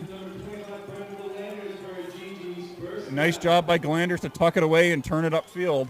And the GG's on the march. And again, I think they got to get 7 here, Wayne. You've set this drive up perfectly. I think you're definitely in 3-down territory here. I mean, as weird as it is to say in a playoff game at halftime, but I mean, the 3 does nothing on the scoreboard end emotionally for you. Yeah, it was Maxime Lepenet who has 1 catch this afternoon, took a knee after that play. But it looks like it's just going to be a temporary thing. 3-minute warning whistled in as we're down to 2:53 before halftime. Lancers lead by 28 points here on the road. As Aaron Colbin and the GGs look to just get their bearings, get in the locker room, and make some adjustments. Brendan Gillanders on the handoff. Postuma has him wrapped up after a gain of about 4. Now see what the GGs try here. We haven't seen their patented shovel pass that they like to exercise to Brendan Galanders. Funny enough, I haven't seen the shovel pass and haven't seen the bunch attack that I remember I used to sit here in awe because, I mean, again, personnel makes everything. I mean, I could line up, I could make up, draw up a play that's doomed to fail, but you give me the right personnel and it'll work. But we've seen them get away from them a bit here where we've seen it in the past. Let's see what they do. Gillanders now flushed out into the pocket, rolling out to the right. Going to try to run for the first down as he gets the block he needs from Mark Stevenson and will move the sticks. Aaron Colbin had the awareness to realize where the first down marker was, gets out of bounds, and keeps the GGs moving. I mean, 2 key blocks there, and we see Gillanders brings to the table not just his pass catching, not just his running, but both Stevenson and Gillanders make key blocks to allow Colbin to get outside there. And, I mean, right now the G's on the move, 2:11, probably the best case scenario for the G's right now. Use up a little bit of that clock, get the 7 points here. Let's see what they can do. There's that double tight end look from the GGs on 1st and 10 from the 17. Gillanders on the stretch play, looking for a lane, lowers his shoulder and will be close to a first down inside the 10. Likely going to be a 2nd and 1 or 2nd and 2 situation. Lepine, who was just shaken up, is checking back in for the 2nd and 1 play. And again, the GGs, Wayne, you set it up perfectly. Not just score here, but don't leave Windsor much time for a response, and then you've got a somewhat manageable 3-touchdown margin heading into recess. Oh, definitely, and this shows what they can do. I mean, when they're not, they have the ability to run, and they have the ability to move the ball fairly quickly. Yeah. Gillanders this time will try the left side. He might be shy. He only needed a yard. Akeem Wonder came flying up to bring him down, and Gillanders looks shaken up. He's hurt. The trainers are coming out. Just a big hit. And, I mean, credit to number 97, Andrew Bacos there. That is the key. The outside stretch is all, when they do that stretch play or the outside zone run, it's all about the back finding the crease and making his cut. I mean, as the O-line goes, they're taught. Basically, on the odd steps, they're going to try to wheel that up, and they're going to try to set up like what's known as a rail type of a laneway for the runner. What the runner, in turn, is doing, and what Gillanders does there, is he's looking for that crease. It's not a cutback play as per se. It's where you're coming down the line. As soon as you see that crease, you commit and you go. And what Bacos does is it was an absolutely beautiful play. He's not going to get credit for anything really on a stat sheet there. He kind of sliced the line there, forcing Gillanders to make a cut where there was no cut to be made. Not a cut back, but a cut into a play. Because once you blow that up or once you get in there, the back has to go up. I mean, great job by the Windsor front to contain that, and contains the wrong word, but kind of get in there and force their moves.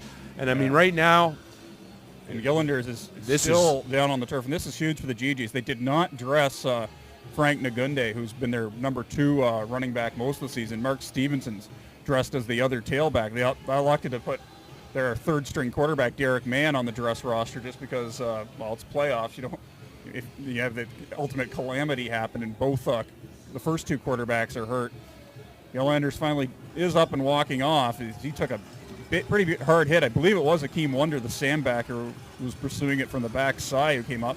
It's 3rd and short, so it might just be a quarterback sneak situation for the GGs, but of more pressing concern is getting Brendan Gillanders back in this football game, because if they don't have him, it's going to be near impossible to come back. I think you're being generous when you say near. Yeah. I mean, we got to stay optimistic, but I agree with you. It's the old, Jim Carrey and Dumb and Dumber, 1,000,000 to 1, so you're saying there's a chance.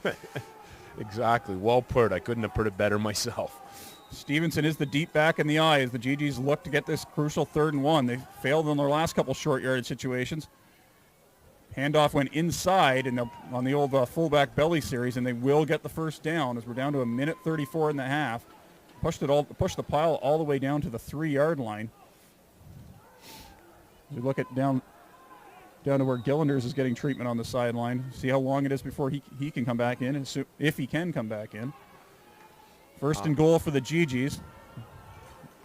They settled for a 14-yard field goal the first time they were in the red zone. So well, definitely got to be 3. Definitely got to be 3 down territory, Nate. Yeah.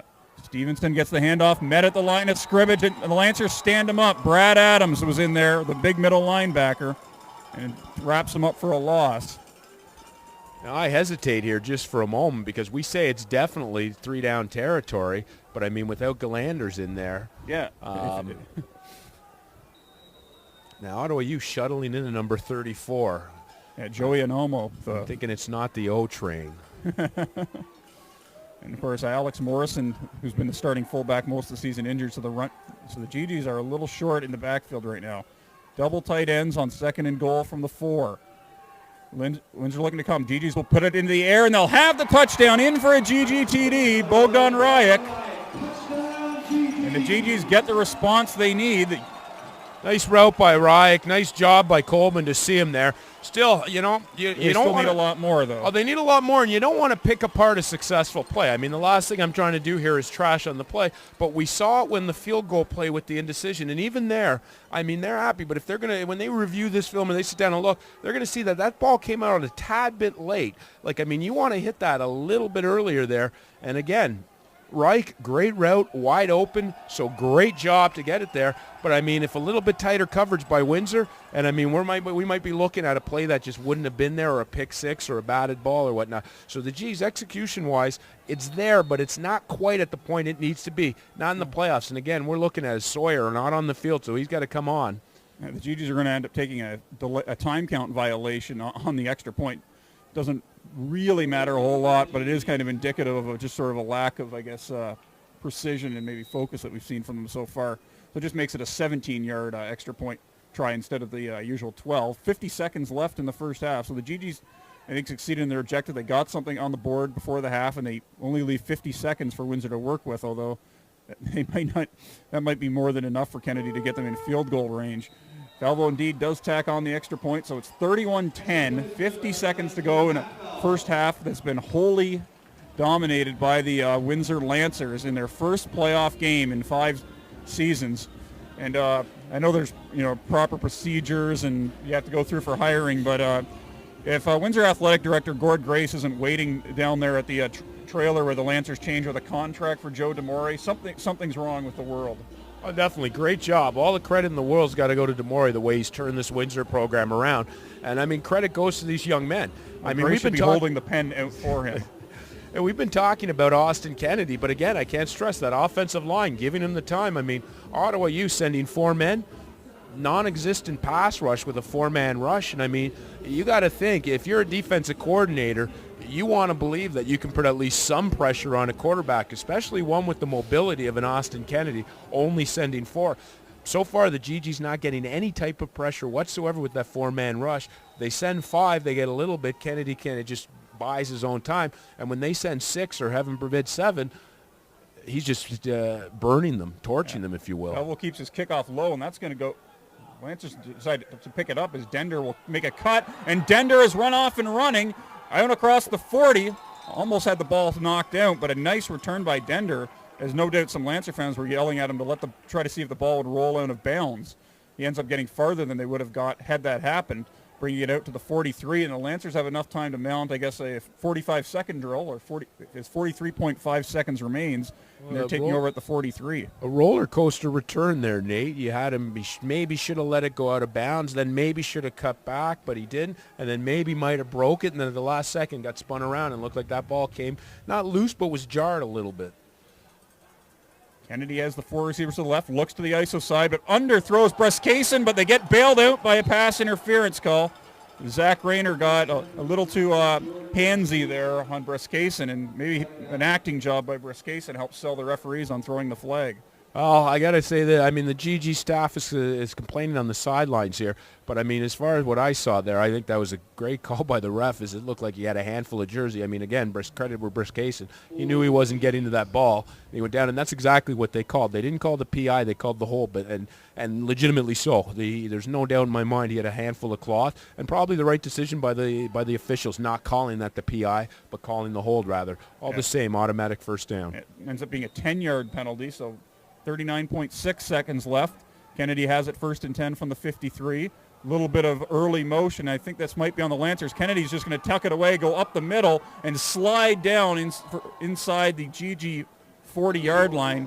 But this might be a Windsor offside. GG's look to be in the neutral zone. I hope you're right for Ottawa's sake here, but they're not moving. I think it's going to be offside against Ottawa, as they look to have 2 D linemen in the neutral zone here. Both teams looked a little bit, it indeed is offside on Ottawa. I was looking at Windsor just looked a little bit disjointed because, I mean, they snapped the ball and a couple of offensive linemen were a beat slow coming out of their stances. And yet Yet Ottawa wasn't able to take advantage of that. So I was thinking, well, maybe that was the receiver was a little bit early crossing the line, and Windsor snapped the ball. But indeed, Kennedy, who's picked up a lot of yards. He's probably Windsor's leading rusher today because Grant hasn't had too many touches. Lefebvre's just had one big carry. Kennedy now, again, he's going to have to run. This time he'll just slide down. Pierre-Yves Laverne tackled him to limit the gain to maybe 4 or 5 yards. 18 seconds left before halftime. Lancers have had issues in their kicking game all year. Dan Serino was just 3-9 in the regular season. So they probably need to get this, I would say, at least inside the 20 just to make sure that it's going to be a relatively easy field goal. They'll use the timeout now as Kennedy comes to the sideline to talk it over. Well, to be quite honest here right now, I mean, again, Ottawa U's touchdown seems like a distant memory as Windsor in 20-some-odd seconds, or just over, we'll call it 30 seconds, just over 30 seconds, I've marched with ease. Yeah. With incredible ease.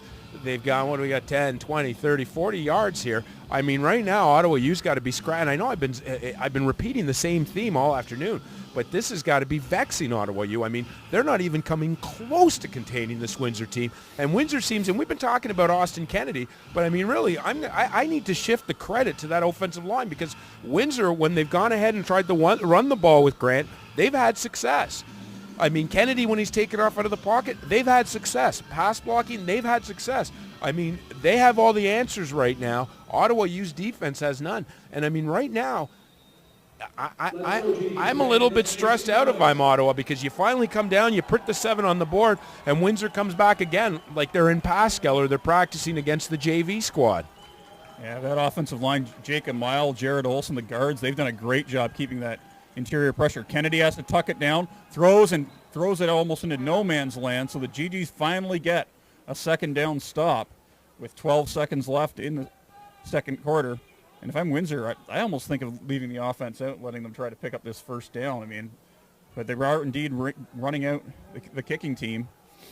I tend to agree with you on that one, Nate. 12.4 seconds left.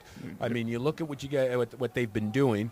I mean, to be fair, it's one of those things where this wind seems to be going pretty strong at field level, so maybe that'll give them a little bit of backing here, as we see the minute flag up, and it seems to be moving strong. So yes, it's going to be a 45-yard try for Dan Serino, left-footed kicker. Raskason, who had a big part in the passing game today, is the holder. A bit of a high snap. Serino has it down and proves us wrong by knocking through the 45-yard field goal.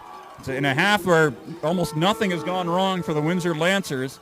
Trying the long field goal works out for them as Serino boots it through, probably his longest field goal of the year, and that looked like it might have been good from 50 or 55, Wayne. I think you're right, and clearly, I mean, that wind field level is making a difference here, but I mean, forget about the wind for a moment here. I mean, right now, Windsor offense just moving up and down at will. The Ottawa U defense. We had said initially that the key to this matchup was going to be the Ottawa U DBs against the Windsor receivers. But, I mean, I'll go a step further. I mean, perhaps the Windsor O-line heard our comments yesterday and said, hey, you know what, quietly, we're going to go about our business. Because, I mean, you could probably put myself and yourself out at the receiving crew for Windsor, and we'd find a way to get open with 6-7 seconds. Yeah, Gillanders is just going to get a handoff here as the GGs look to run the clock out and regroup. They'll have to run one more play as there's a 1.1 second left on the clock. Just trying to get updates here from Kingston. Billy McPhee, Queens, their sophomore quarterback, apparently was not even on the depth chart due to what's been called a body injury. That's pretty specific. And it's 1-1 in that game now. Dan Village, Queens kicker, fifth-year kicker, missed a 32-yard field goal, but the Lancers couldn't bring it. Laurier couldn't bring it out of the end zone. Get confused there because we've got the Sir Wilfrid Laurier Lancers high school team, Brendan Gillanders and Aaron Colbin's alma mater. Well, you say you're confused there. I was waiting for you to tell me Dan Village on the power play for the Queens Golden Gales. That's what it sounds like. Or Village hit a solo shot. So yeah. Like I thought the OUA women's hockey series between those two schools last year was low scoring enough, but here's their football teams tied 1-1 down there in Kingston. But Queens not having their quarterback would explain a lot, as they've got a freshman named Ryan Mitchell who's only thrown, I believe, 15 passes all season, and I think a lot of those came in the mop up stages of games. So Ottawa one more play before the half as they look to a 24-point margin, not insurmountable, but in the range of insurmountable. Colbin lining up in the shotgun. Looks like the GGs might try to some sort of lateral. Justine Edwards catches it on the underneath road, and the Lancers wrap them up. So that'll do it for the first half. And it's a first half that was where the Windsor Lancers painted the town blue and gold. Austin Kennedy accounts for 4 touchdowns, leaves the GGs a bit more than betwixt and between, as the Lancers go up 34-10 at half. Wayne, a quick thought before we break for the half. Bottom line is this: Ottawa can move the ball, but if they don't find a way to stop the Windsor offense, they can mail the season in right now. I mean, again, 48 seconds left, and they march down to get a field goal, and that becomes a distant memory. And we're looking as we watch the sideline, not a great side, as Shavin Fernand, the last man off the field, limping, seems to be walking gingerly. I mean, glass half full, Galander's back in there, but tough sledding ahead for the G's in the second half. Yeah, the GGs, their best offensive lineman and their best arguably most important skill position player on the offensive side of the ball, Fernando and Gillanders, each were shaken up in the first half. So the GGs are it's going to be a long climb back in the final 30 minutes of this game if they're to keep their season alive. We'll step aside for now. You're watching GG's football on Streaming Sports Network Canada, SSN Canada. At the half, it's the Windsor Lancers 34 and the Ottawa GGs 10.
Sports Network Canada.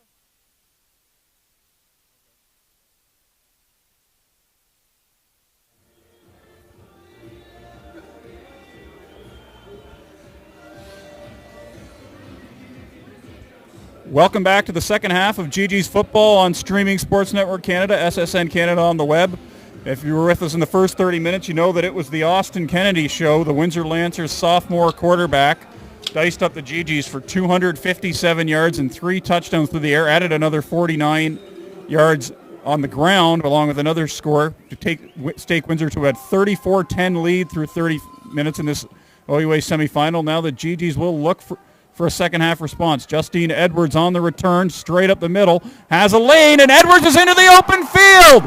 Can he get to the end zone? The pursuit catching up to him, but he's going to give the GGs excellent field position as he finally steps out of bounds at the 19-yard line. Definitely the start the GGs needed here, Nate. We saw this, and again, unfortunately for Ottawa, as exciting as that play is, the real questions for me aren't on this drive or aren't on the kick return. I mean, obviously, points are at a premium this day. You only have 30 minutes, potentially 30 minutes left in your season, and you're down by 24. So points clearly the issue here. They got to score. But more importantly, to me, I think the first Windsor drive of this half is going to set the tone for the rest of this game and determine whether the GGs actually live to compete and possibly play again next week, or whether this is it for the 2011 version of the Ottawa GGs. Well, you can't do much better. That was I think officially will probably go as about an 86-yard run back. The kick was all the way down to the 5. Brendan Gillanders indeed has come back in. Completion to the sideline. Bogdan Ryak, who was quiet in the first half, makes a tough catch for a gain of about 7 yards. And this is what we talked about earlier in the first half. And, I mean, we saw Colburn. I mean, maybe they made that adjustment because Colburn right there, the timing is exactly what they needed to be. Good coverage by Matt McGarva, the safety, coming up to play the coverage on Reich. But, again, good timing. Reich has that size and strength to take it away. And the GGs are in business here with a second and very manageable 5. Yeah, and they need points and a lot of them. 24-point margin. Devin Miller's still in at center. Shavin Fernando was shaking up the first half. Long out to the sideline. There's Edwards, and he's in for a GGTD. And the GGs are back in business. They take just 67 seconds to score the first touchdown of the second half, and it was all Justine Edwards. 86 yards on the return, 13 on the touchdown reception. His first in a GG uniform, I believe. Oh, well, it's funny because this is not a name that we've called all year, and then all of a sudden, I mean, and even in the first half, didn't really call his name a lot, brought it up, and all of a sudden you have him coming basically, like you said, it was the Edwards drive. And again, not trying to sound pessimistic here, Nate, but I mean, they had to get those points there. They need to score, obviously, to come back. But I mean, for me right now, the real tone is going to be set in the second half, or on this first Windsor drive, will set the tone for the second half. We mentioned it briefly, but Austin Kennedy's stat line looks like one for 60 minutes, not for 30. 15 of 23, 3 touchdowns, and again, another 49 yards rushing and 1 score. And Jordan Breskason, Windsor's fine receiver, 139 yards on 6 catches and a touchdown. Evan Pershonik, 3 for 61 and a touchdown. So they're 2 slot backs who combined for 200 yards receiving. Oh, it's absolutely amazing because, I mean, the first thing that jumps out is my first, you saw my reaction, that whole wow. But then I expected the numbers to look like that, but it's one thing to expect something. It's another thing when you actually see them written down hard copy on paper here. Yeah, we were like figuring you had to be up around 200 and early in the second quarter, and the yards just kept piling up for Kennedy. And the complete contrast, to bring people up to speed, I think there was a 3-run blast shot in Kingston to make it 4-1 Laurier. Yeah, hockey and baseball analogies, because, I mean, it sure doesn't look like a football score. 4-1 for the Golden Hawks at halftime. Short kickoff return. Kamar Anglin looks for an angle, gets outside of the GG coverage briefly, and is brought down at the 28. So, again, and as Wayne mentioned, this is the big test for the GGs. I mean, they've shown that they can move the ball on these Windsor Lancers. I mean, Gillanders had 93 yards rushing in the first half, and I don't think too many of them were of the empty calorie type of yards, although there were a few second and long draw plays, but they need to get some stops, as Windsor had no trouble driving the field in the first half. 4 touchdowns, plus they attempted 3 field goals, making 2 of them. Kennedy, not too much pressure, dumps it off underneath, has a completion. It's Pershonik, and he has for another first down.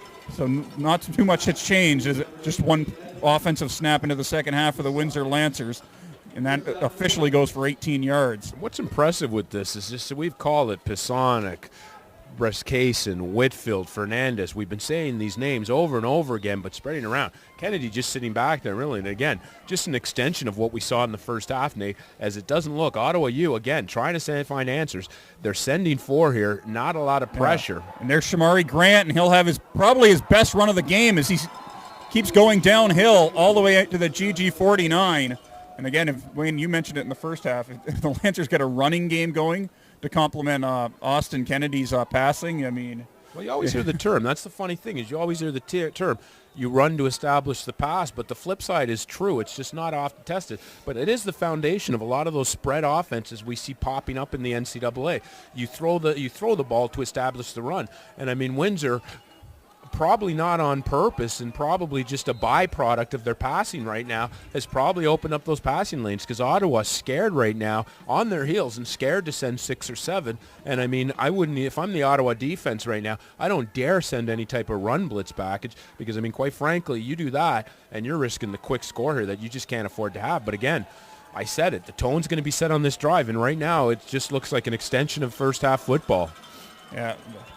Grant had just 16 yards on 5 first-half carries, so he's surpassed that first-half total in 2 attempts. Kennedy double-clutching, triple-clutching, and has that first down completion to Whitfield, who got away from Matt Bond. Cody Payne came up in the wrap up for the tackle, but the Lancers now are marching again down to the 31. Quick update from the other OUA quarterfinal.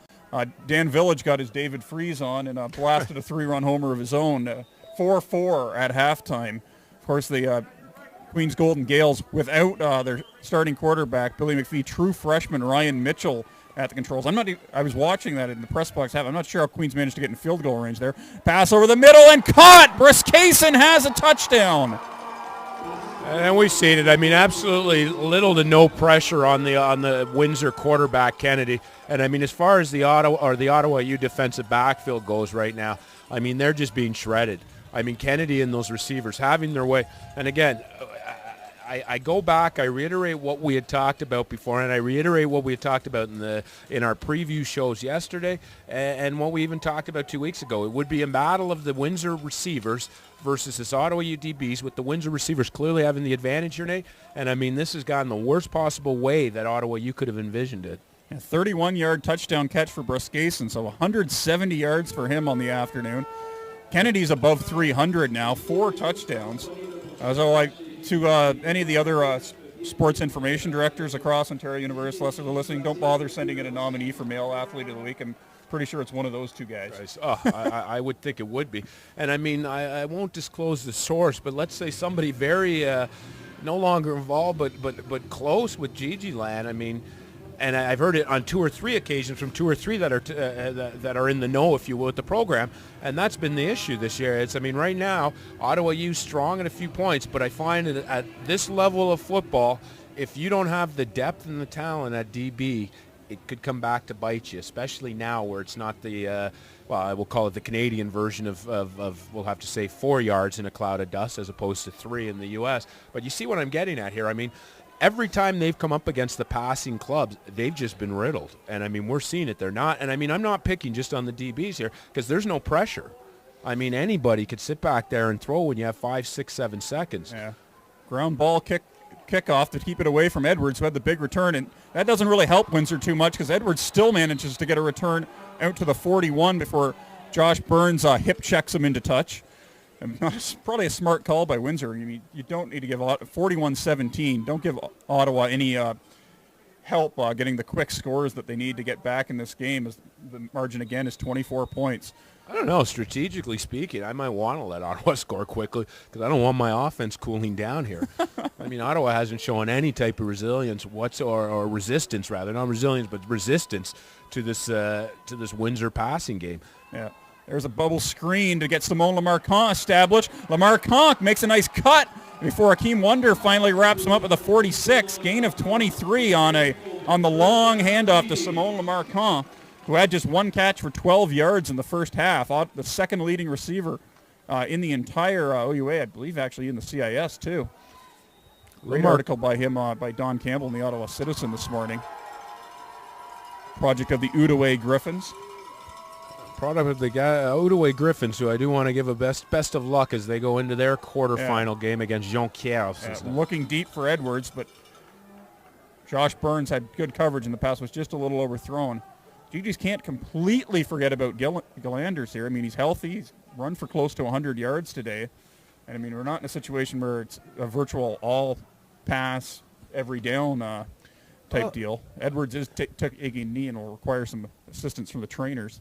It's not passing every down, but Nate, I think Windsor, the one thing I might where I might contest that point is I think Windsor may have forced Ottawa out of Galanders being a factor, at least running the ball.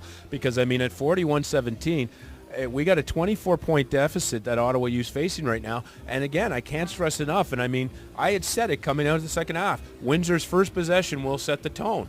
And, I mean, nothing has changed in that respect. And when I look at this, I look at an Ottawa U team that it's got to be demoralizing offensively. And don't get me wrong, it's not like the offense has set it on the world and marched up and down the field. I mean, going to the last 3 minutes, they had managed, of the first half, they had managed 3 points, a Falvo field goal. So, I mean, by no means have they been lighting it up. But right now, you almost have the sense that, okay, there's a sense of urgency, but what do we do here? We can't seem to stop Austin Kennedy. We can't seem to stop this Windsor attack. I mean, clearly Windsor picked something up from the MAC game last week because this is eerily similar in terms of the way that they're torching the DBs. In 35 minutes of football, Windsor's offense has put up 425 yards. Ottawa is in the mid-200s right now. 2nd and 10. I don't know if the GGs are thinking 3-down territory already. I mean, but if Windsor's going to score anyway, you might as well try. Colbin, quick shot over the middle. Lamar Kahn makes a nice adjustment, has the first down inside the 25. And we'll see if the GGs are thinking about going into hurry-up mode here or not, just to keep Windsor from doing any situational substitution. But Simone Lamar Kahn standing up and being counted here. Maybe not before it's too late, as he's got back-to-back catches here to get the GGs into the red zone. Again, another great job by Lamar Kahn, not just on the catch, but to get open there. But, again, it's a question of, I don't want to say too little, too late, but if they go in to score, what's that defense going to do against the Windsor offense? Let's see if Ottawa, you can cash in here. Colbin, straight drop, pressure coming from Postuma. It looks like it's thrown a little behind, too far for Ryak. He got the hand on it, but couldn't secure it. And it's an incompletion, as Bogdan Ryak had beaten Udoka Nawasi, the Windsor corner.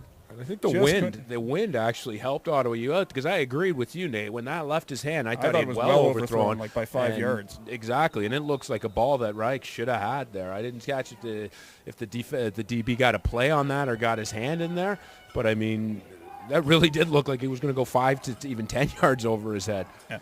GGs will look to pick up this 2nd and 10, so they don't have to decide whether it be a field goal or third down gamble situation. Gillanders gets the handoff. Maybe that indicates they are going to go for it on third down anyway. Brad Adams wraps him up. Postuma also in on the tackle, so it's going to be 3rd down and about 7. Odd play call in there. I was thinking, like, as soon as I saw the handoff, I'm like, well, they must be thinking, okay, let's make the third down gamble more manageable. But indeed, the GGs do run the field goal team out. The field goal doesn't do a lot, but I suppose it makes it a 3-score. Makes it a 3-touch. Technically, by definition, you're right. It is a 3-score game right now, but I guess this makes it 3 regular converts as opposed to the 8-point plays. But I mean, again, I tend to agree with you here.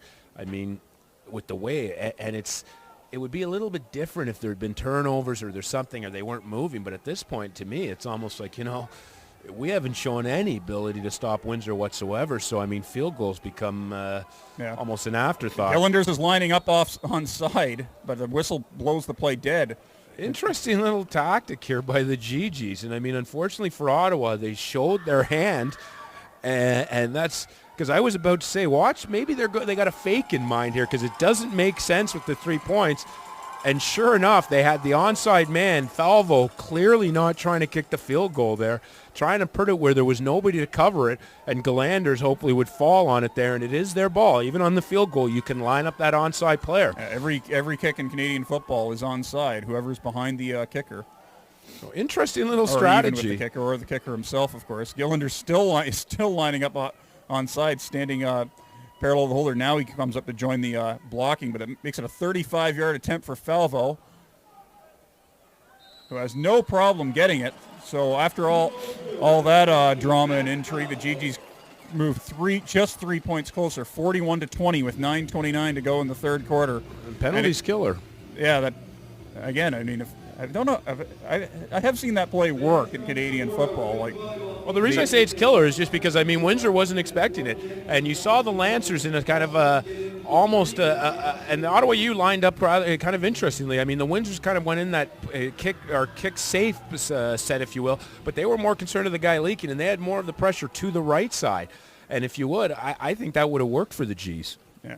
Kennedy has to bring it down now. He finally looks underneath, has a completion. It's Whitfield. Whitfield, we're doing a bit of east-west running and gets the first down. And Dylan Whitfield has really stepped up nicely for Windsor this afternoon, providing a good compliment to Breskason and Prashonik. And it looks like we got Trevor Seal down injured for the GGs, who, again, already lost their starting center on offense, Shavin Fernando, to an injury in the first half. And we'll see what happens here with Seal, but again, you're right. I mean, just not injuries that the GGs can be taking here. And I mean, for that matter, again, though, Nate, I sound like a broken record, but I'm just not seeing anything to indicate that they've got any answers for this Windsor offense. And I mean, if they send the house, Windsor does the quick hitters. They give Kennedy time, and he sits back there and methodically picks them apart. I mean, the crossing routes have been absolutely deadly. Both Whitfield and Fernandez coming over the middle have been wide open several times, and then Briscan is running the seams. I mean, it's all Windsor this afternoon, and I mean, it continues to be so here midway through the third. Inside handoff, Shamari Grant breaks through the first level before Robert Griffiths wraps him up, and we can probably start talking about where Austin Kennedy's performance belongs among, playoff performances by a quarterback in like maybe the last decade or so in the OUA. I mean, at the top of the pantheon, you'd put that Brannigan Falls shootout from the 2009 Yates Cup, but I mean, he might not, I mean, this is a quarterfinal game. It's not the same stakes as a semifinal or a final, but he's on the road, and he's thrown for more than 300 yards in 2.5 quarters. Kennedy now a little bit of his own read, and Kennedy has running room to the outside before he's finally wrapped up. Looked like it was Zach Rayner, St. Pat's high school product, taking the tackle, but not before he got the first down. Well, Ottawa U fans are probably they're remembering a playoff performance similar to this by an individual wearing number 12. Unfortunately, it was 12 for the Garnet and Gray. I mean, Kennedy looking a lot like, I don't want to say like their styles are different. You're talking about a bigger athlete, different type of athlete. But, I mean, much reminiscent of Sinopoly's performance against Laurier last year, where, I mean, Kennedy has been absolutely on point. And, again, over the middle. Great protection. Breskason, no one around him. Has a block. Gets to the first down inside the 25 to the 22 before Matt Bond corrals him. But again, on those underneath routes for Windsor, I mean, those have just been wide open as the prairies. Absolutely. I mean, I'm not quite sure. I mean, we've been calling Bond's name a lot back there, but unfortunately, it's going underneath him, and he's way far back to even be making a jump on the ball or to be a factor. I mean, the underneath stuff, Ottawa U's got to. I say have to. We're down to 7.5 to go in the quarter. Yeah, the cliche being, I mean, when the safety's one of the most frequent tacklers, you've got a problem. Grant gets the inside handoff before Nick Popolevich makes the stop, but it's still a decent first down gain, and it'll give the Lancers a manageable one of those second and mediums, probably about 5 or 6 to go, as they look to come back with another touchdown. I'm just thinking in terms of overall performances by an offense. I'm going to go back to November 2002, that Queens Western semifinal where the Golden Gales Tom Dennison put up 55 points, and I think it was officially something like 747 yards offense.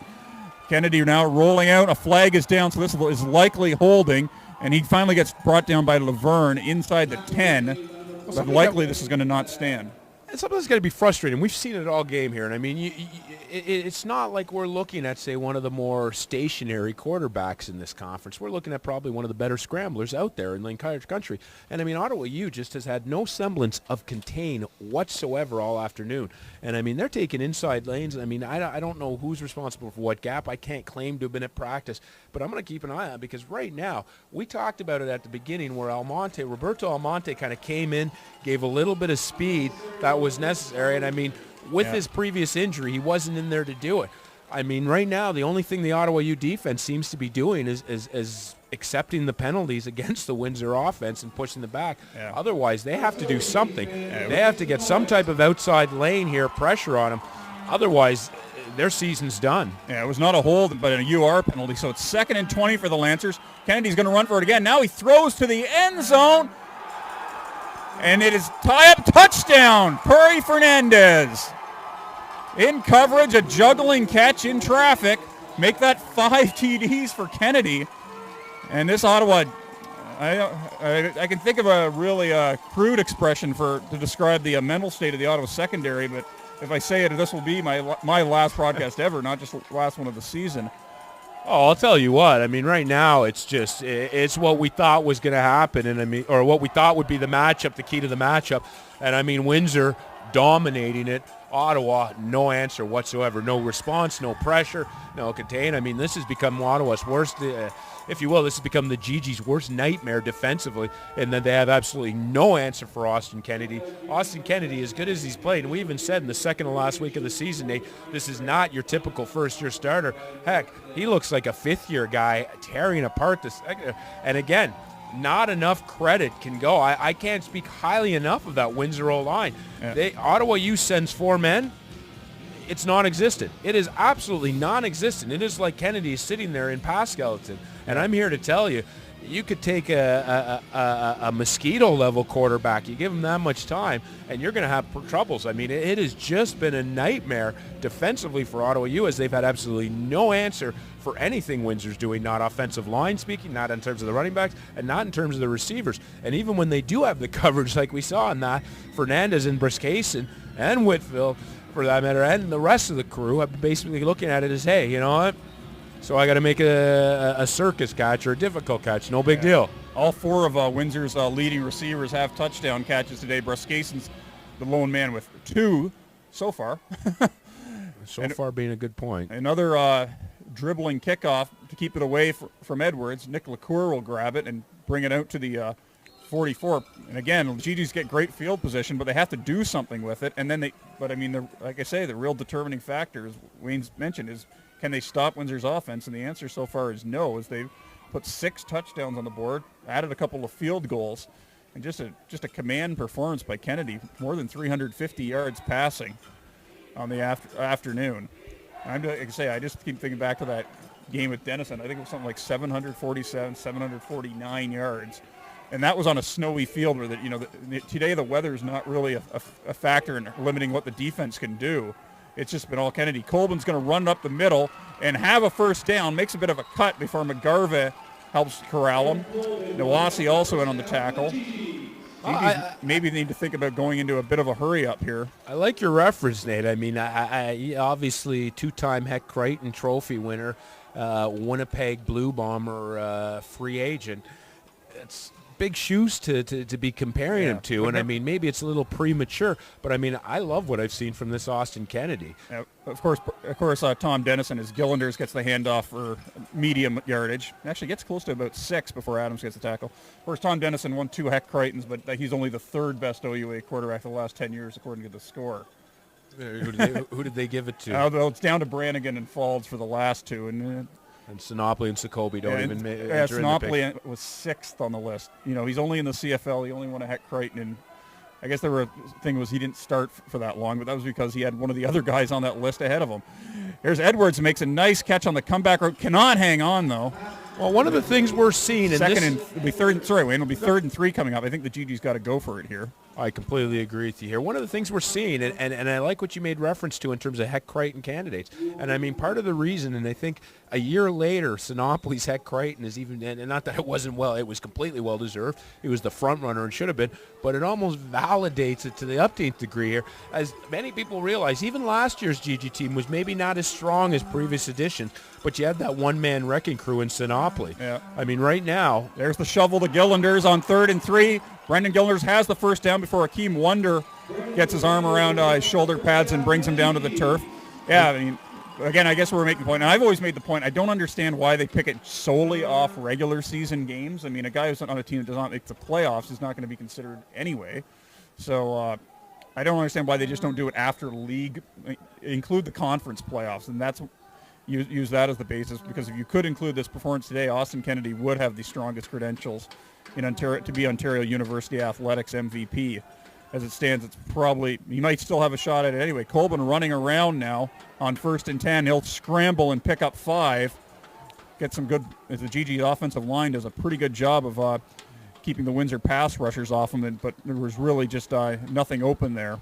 So 2nd and 5 coming up to 36. We're down to 4:35 to go in the third quarter. GG's down 28 points, so the margin is even managed to grow from what it was at halftime. Windsor's matched its largest lead of the day by scoring on their first 2 drives of the second half. Well, that's what you talked about with the field goal. I mean, clearly, that's why I think we both were surprised they elected to go for the field goal, just because they have not shown any signs of stopping it. And I mean, if they don't score touchdowns, this lead will expand.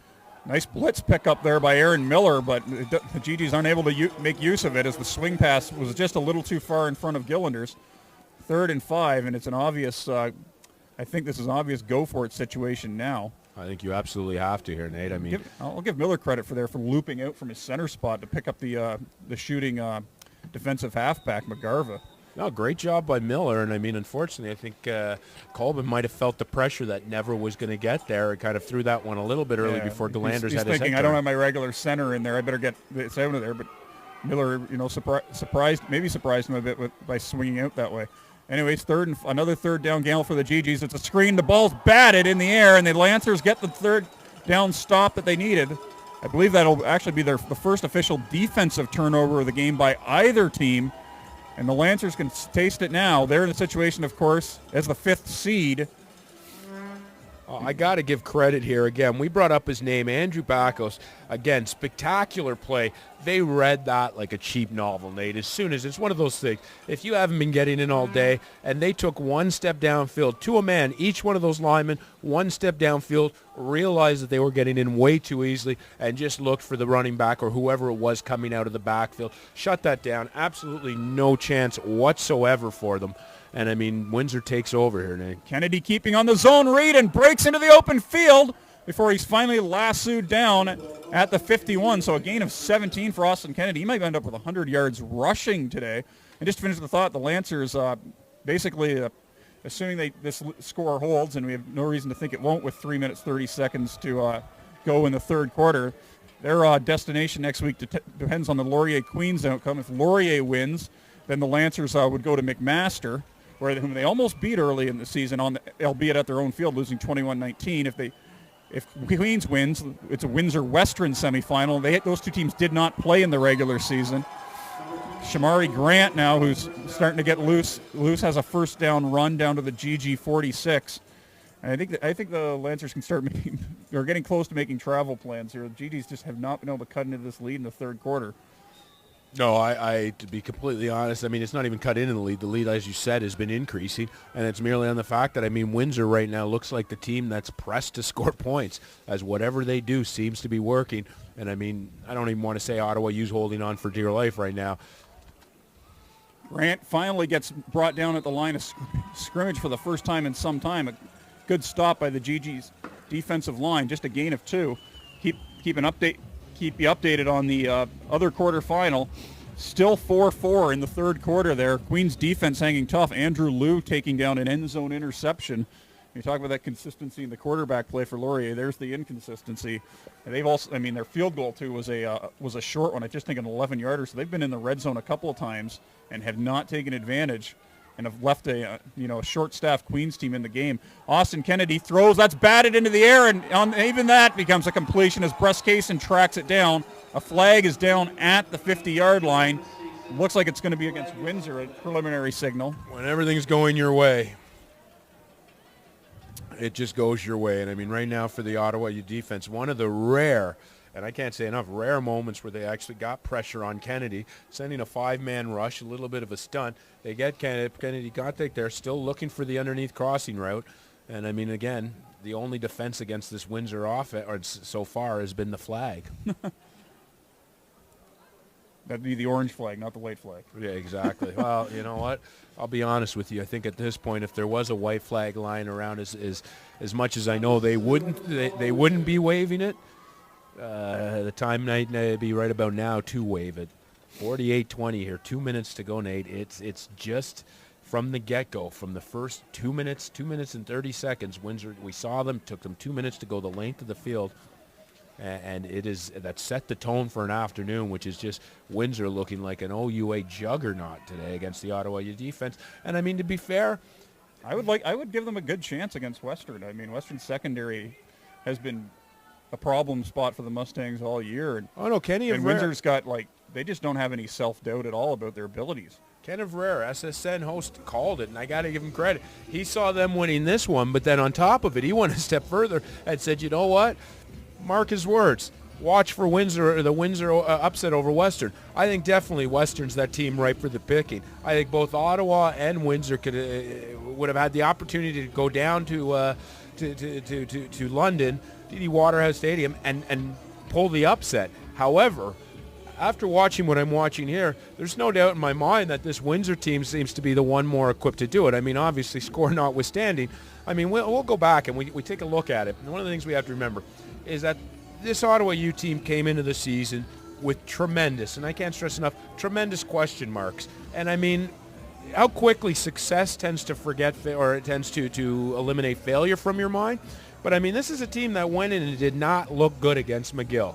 We said it in week 1, and we said it in the second game in the season as well. They look bad against McGill. Although they're not the team that goes out and tries to win exhibition games, they just didn't look that good. Defensively, there were some holes this year that were going to need to be filled, and teams knew that around the league. And I think what's happened as time has progressed over the course of this season, a lot of offensive coordinators have kind of pinpointed the weaknesses or the vulnerabilities in this Ottawa U defense, and we've seen it the last 2 weeks exposed to the upteenth degree. And no amount of scheming can make up for it if you just don't have the ability. Flag flies as Chaw took the punt.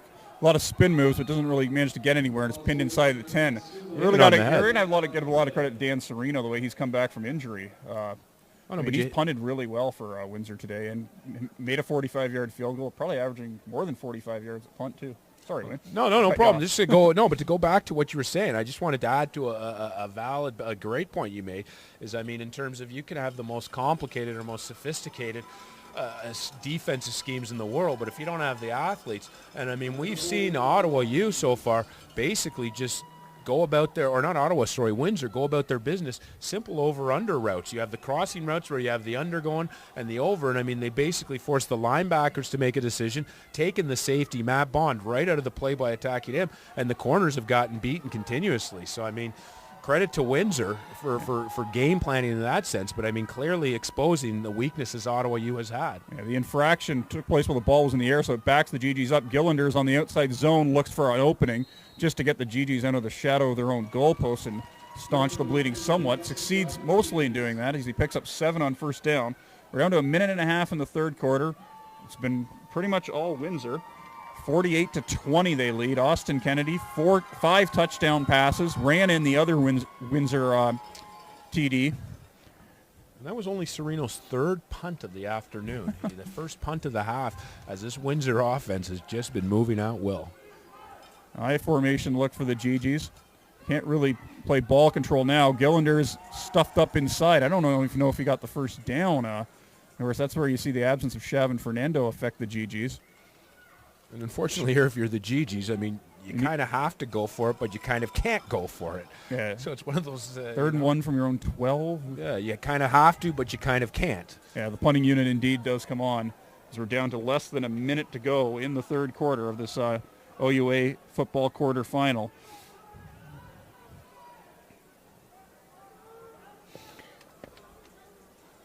Lancers with a bit of confusion getting the right punt returner on as Burns had to sprint off. The GDs actually are going to concede the safety.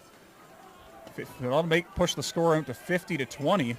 I mean, you would have been looking at giving the Lancers the ball in plus territory, and now this will make them scrimmage from their own 35. I think that's the smart play. I mean, it's one of those things, again, like we said, I don't think there's any play you can do there where, you know what I mean, like, ultimately you want to go for it. I can guarantee you there's some ounce of JP Aslan's body and some part of his mind he wanted to go. He knows that the 56 seconds, so you've got 16 minutes left pretty much in your season. You got to pull out all stops. But on the other hand, you're basically saying, okay, here's the ball game right now. one of those tough things. I'm glad we're up here, Nate, and we're not down there making the decisions. And I think probably the best of a bad scenario, a good call by the coaching staff to go ahead and concede the 2, and hopefully the defense can get as much of the needed stop here. Kennedy on the keeper, cuts it in. Latanzio will take him down, but it'll be maybe a half yard shy of the first down. Austin Kennedy, he just throws his body around with reckless abandon. Someone should tell him he's up by 30 here. Well, he's definitely not. He's not the biggest kid in the world, but he's thick enough. I mean, Kennedy stands in around the 5. I believe he's 5'10", and he hovers in around 195. I'll check on that in a second. Yeah, 5'10", 195. So he's pretty compact build. I mean, there's so many. Hopefully, the size thing will never be used against him if he gets a CFL opportunity. Lancers will just move the pile and get the first down to keep the chains moving on as we run down to the end of the third quarter. This next snap will likely be the last play of the quarters. There's just 6.6 seconds on the clock, and which is running. Only with 2 seconds left. I mean, we both kind of take Ottawa, but did we see this coming at all? Oh, I remember thinking early in the week, it's pretty much November football, and I thought the GGs could control the line of scrimmage a lot better than this, and limit Kennedy, but we would see some points. Fernandez with a sliding catch on the last play of the third quarter, gains about 8 to 9 yards. That will be the end of the third quarter. Lancers on the move again. It's actually funny because we alluded to this, and I mean, I apologize to our viewers out there if you can't hear us. They've got the promo teams kicking in right now. But I mean, I actually say shame on me. Shame on me for not kind of seeing this coming. All year long I kind of said, here's the weaknesses we're looking at. It's the DBs for the Gs, and they just don't have the size. And they've never had a size. They've never been that big front. We saw it back to when Denny Pichet first took over, was the last time that they went with that traditionally big front like the old Nebraska 1970s, 1980s, that bully front that can still work. However, the flip side is they kind of came into the 1980s, 1990s Miami Hurricane style and Florida State with the speed. And I mean, that just wreaked havoc on the rest of the OUA and was shown there. And I mean, right now, Ottawa U, absolutely no answers. As you saw, again, safety Matt Bond in the box to try to do something. And unfortunately, as good as he is flying around the back, just doesn't have the size there. And Windsor's O-line just manhandles anybody else. Yeah. And that's not just the front. I'm talking the DBs coming in to help out. But the linebackers, still no size match for this Windsor front. And we're seeing it today. And conversely, I thought Windsor might have trouble slowing out, matching up with Ottawa's offensive line, and they'd be able to turn Gillanders loose, but when the GGs got down 14 points very quickly, that became less of a factor. Kennedy after the first down run, a nice job by Fernandez adjusting. Rayner had tight coverage, and Fernandez just shook him off. I think and got separation. Another first down, and the Lancers, they're not satisfied with putting a half 100 on the board, to borrow Barry Switzer's old expression. No, of course, and sorry to interrupt there, Nate, but just to you brought up a very valid point. I mean, what's forgotten in all of this is that Windsor accomplished something that I guarantee you the coaching staff was trying to do, and they accomplished it very early and very quietly, and that's negate Brendan Gillanders as a factor in this game. Yeah, I mean, the conditions were, I think, much more conducive to Windsor's style of offense than they were 2 weeks ago. I mean, we had a crazy wind that game. I think Ottawa scored 29 of their 32 points while they were the 2 quarters they worked with the wind. Windsor, by my remembrance, 20 of their 30 during the 2 quarters when the wind was at their backs. So we're trying to think, well, they didn't. I mean, when Ottawa had the wind with them, Windsor could not stop them. But the Windsor defense has actually, I think, played a fairly decent game. They haven't made too many mistakes. Haven't really let the GGs stretch the field on them. They kept Simone Lamarcon to just 1 reception in the first half. I mean, Gillander has gotten loose a couple of times, close to 100 yards rushing, but I mean, his touches have been probably limited. Probably only had about 15 touches on offense, and the GGs really need to get him 25 to 30. When you think about it, they basically have been playing catch-up since the 250 mark, and since early in the second quarter, they've been at a point where really we don't have the time to methodically run the ball here. So I mean, credit to the Windsor Lancers here, coming up to the nation's capital and absolutely handing it to Ottawa U every phase of the game. Yeah, and just an update from down the highway in Kingston, now 7-4 for Queens. So, I mean, you start thinking like, okay, you want a close, high-scoring game. Well, we got a high-scoring game here that's not close. We got a game down Kingston that's close but not high-scoring. Kennedy has a little trouble there with the snap, but it looks like he'll wriggle for the first down, almost a little bit like Phil Cote used to do. We got to get nostalgic here for the great glory days of the GG program. Well, but this hurt. I'm not even an Ottawa U graduate, and it hurts watching. No, I'll be honest. I haven't seen this in, I think since I played. Quite frankly, I don't remember an Ottawa U team coming out and losing so badly in the play. Like it just, and all joking aside, I don't remember having. Yeah, you think about the recent history of this program. I mean, a 1-point Yates Cup last year. Nice completion underneath to Fernandez. Robert Griffiths was trying to rip the ball out, but Fernandez was hip to that and held on to the ball for a first down side of 30. Yeah, you think 1-point loss in the Yates Cup last year. 2009 quarterfinal here versus McMaster was close all the way. The Yates Cup in 08 against Western, I think, was a close game to the fourth. Mustangs maybe salted it away by I think a 2-touchdown spread. The last-minute loss in the Mitchell Bowl. I mean, yeah, the GGs usually go down swinging. I mean, great success this program's had. Finally, the GGs get some penetration, and as they're just completely selling out now on the run blitz. They bury Mitch Dender, who I think is listed as Windsor's third-string tailback. No, and I think Windsor's also realizing, hey, you know what? Let's just this one's academic. Keep the clock moving. Keep the it's clock a 30-point moving. spread. We don't need. We're either coming back up this way and playing in the 6-1-3 again next week against Queens, or possibly headed down. I mean, or heading down to London, depending on what happens, how this all unfolds. And you really got to give a credit to their coaching staff. I mean, it's like a 9, 11 hour trip up the highway. I mean, this is the longest road trip in the OUA is Ottawa, Windsor, Windsor, Ottawa, in either direction. And definitely, it makes a difference. I made this trip several times myself and played football games. I mean, I was lucky enough when we were with the Gs, we were in the old OQIFC, so we never really had to face this. I mean, our longest trip was the 4 hours to Bishops. But, I mean, the Ottawa Sooners, we made this trip several times, and it takes it out of you. It's definitely something that, you know what I mean, it's a factor. Yeah, and I remember hearing some Windsor alumni say that the program, they've had times where it was like they'd be playing McMaster, and they'd go up on the day of the games to save a night in the hotel. Obviously, not a factor at all. So, I mean, a win like this is probably, I mean, there are some really proud Windsor alumni, Windsor football alumni. This will bring a few more of them back, after a few years of maybe grumbling over the state of the program. Sereno's punt went off the side of his foot, so the GGs will take over at the 16. Just 12:30 left to, make the score a little bit more respectable as they head into the long winter.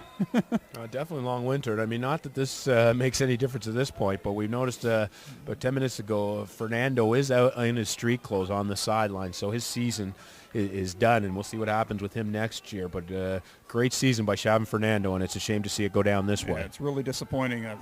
It's part of the game. Colbin now wide open. Had a man wide open downfield, did not see him, and is wrapped up for the short sack, maybe only a loss of 1 or 2.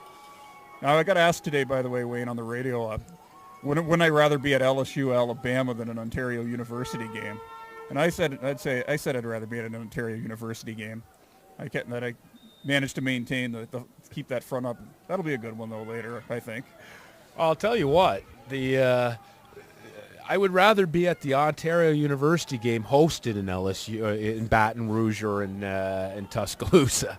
Having said that, though, yeah, I agree with you. Now, I think, though, that game's next weekend, is it not? Next weekend, yeah. I don't know why you brought that one up, but that's they've been talking about November 5th. People have been talking about it forever. Nice catch by Lamar Kahn, making a nice little cutback before Burns finally drags him down at the 49. Gain of 34 for Simone Lamar Kahn. And I mentioned it earlier, Nate, but if I could take a moment and just for my own personal selfish reasons, Lamar Kahn, a product of the, and I always want to say quote before, but the Griffons de la Cégep de Lutoy, and I just wanted to give the local team, the local college team, best of luck as they bounce back from 2 years of losing seasons, not being in the playoffs, and try to win the ball to all for the Division AA as they go up to Jonquière in the first round of the Cégep AA playoffs this Great Saturday. Football being played in the Quebec Cégep League. Probably the best, once you get below CIS, that's the next best football anywhere in amateur football anywhere in Canada. Another completion for the GGs, moves into the 52. Again, like I say, just trying to get a couple more on the board just to feel a little bit better about what's just been a the national capital day full scene of getting much trials better. and tribulations. Much better than the national capital football scene. I mean, today notwithstanding. Yeah. And something I did want to ask about, if we got in a situation where, where the game's largely an academic exercise, as the GGs get another first down completion to Bogdan Reich. When Carleton comes back in, presuming that they become a member of the OUA, which I think they will, and then we have an 11-team OUA, would you want to go back to the 8-team playoff format that they had in the early 2000s, or stick with the 6? Interesting call, because, I mean, in one sense, to be fair, I mean, it's hard to say because you have the AUA and they got the 4 teams, and I mean Quebec and so it's almost puts everybody, if you're at an OUA school, at an unfortunate or not unfortunate, but an unfair disadvantage when it comes to making the postseason. I mean, but the one thing I like about the way they have it set up now is I remember in the early 2000s, I remember having just gotten back from having played overseas, and so I hadn't fallen. When I left to go play ball overseas, Ottawa was still part of the OQIFC, so I really didn't pay much mind to the OUA until it got to that point. And more or less, my interest in the OUA was who was Ottawa going to play if we had to contend with them to go on to the Vanier.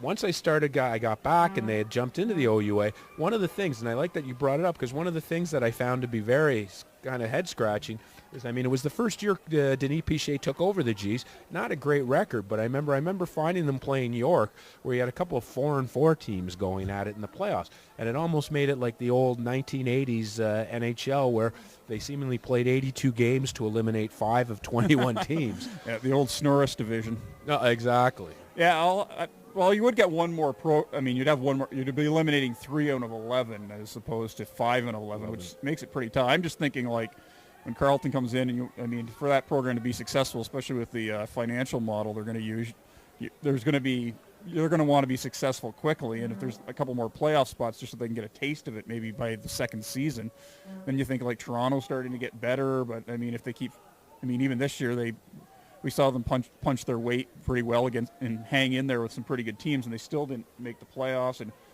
I don't know. You hit it on the head. One thing I like you said. But I don't know how you do it, because just sort of finish my ramble. You're going to have an odd number of teams, so you're probably going to have to add a week to the season because you're going to have bye weeks factoring. So I don't know if you're going to be able to do that unless you want to start really ridiculously crazy early.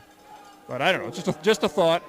Well, one of the things that you bring up, and I mean, it's interesting because as you talked about the old Snorris division, and I mean, that goes twofold. One can argue it was the Snorris division for the 82 games, and I like to think some of the most exciting hockey came out of that division in the playoffs, because really, you had no idea who was doing what, and every year it seemed you were cheering for that team that had maybe a .400 winning percentage and should have been was the 21st team in the entire NHL, going on to upset people. So I mean, maybe it adds. Maybe if you add a couple or a round in the playoffs, add a couple of teams, maybe it adds some excitement. I don't know. I like it the way it is. I would rather see them have another man be out of the box and start making the playoffs less of a privilege or less of an accomplishment. Colbin just sort of, after Gillanders had picked up a first down, just sort of launched the ball into center field, and it falls incomplete.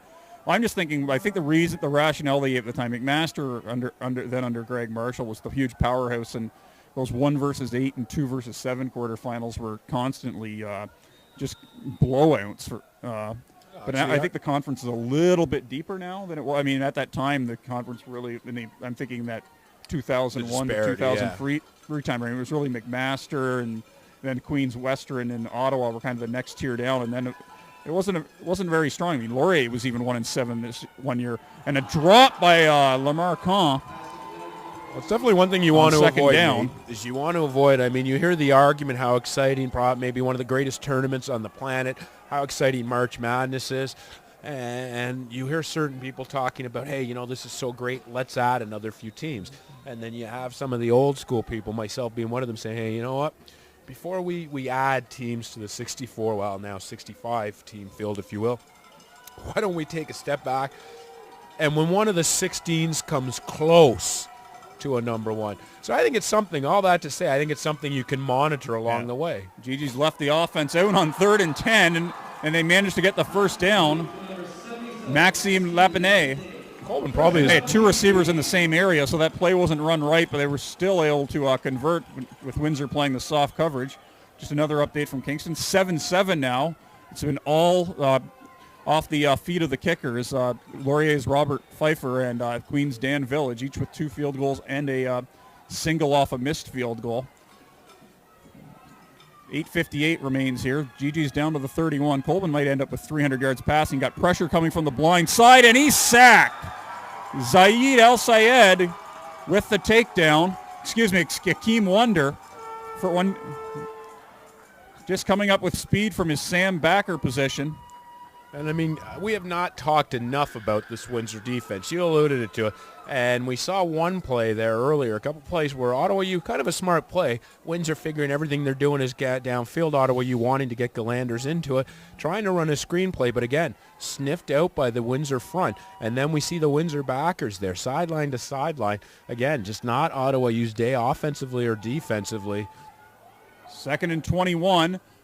Long pass underneath the coverage and a nice tackle coming up. Ian Stewart made the catch. Looked like it was Wonder again in on the tackle. And it's good to see Stewart get up there with no real problems, as it looked like he took a bad shot right on the knee. Yeah, you take that shoulder there, right knee, right in the leg. That can really do some damage. It'll be 3rd and 7. So the GGs, again, will obviously be going for it because a field goal just does no good at this point. As we're down to 7:40 left in the game. Colvin, time to throw.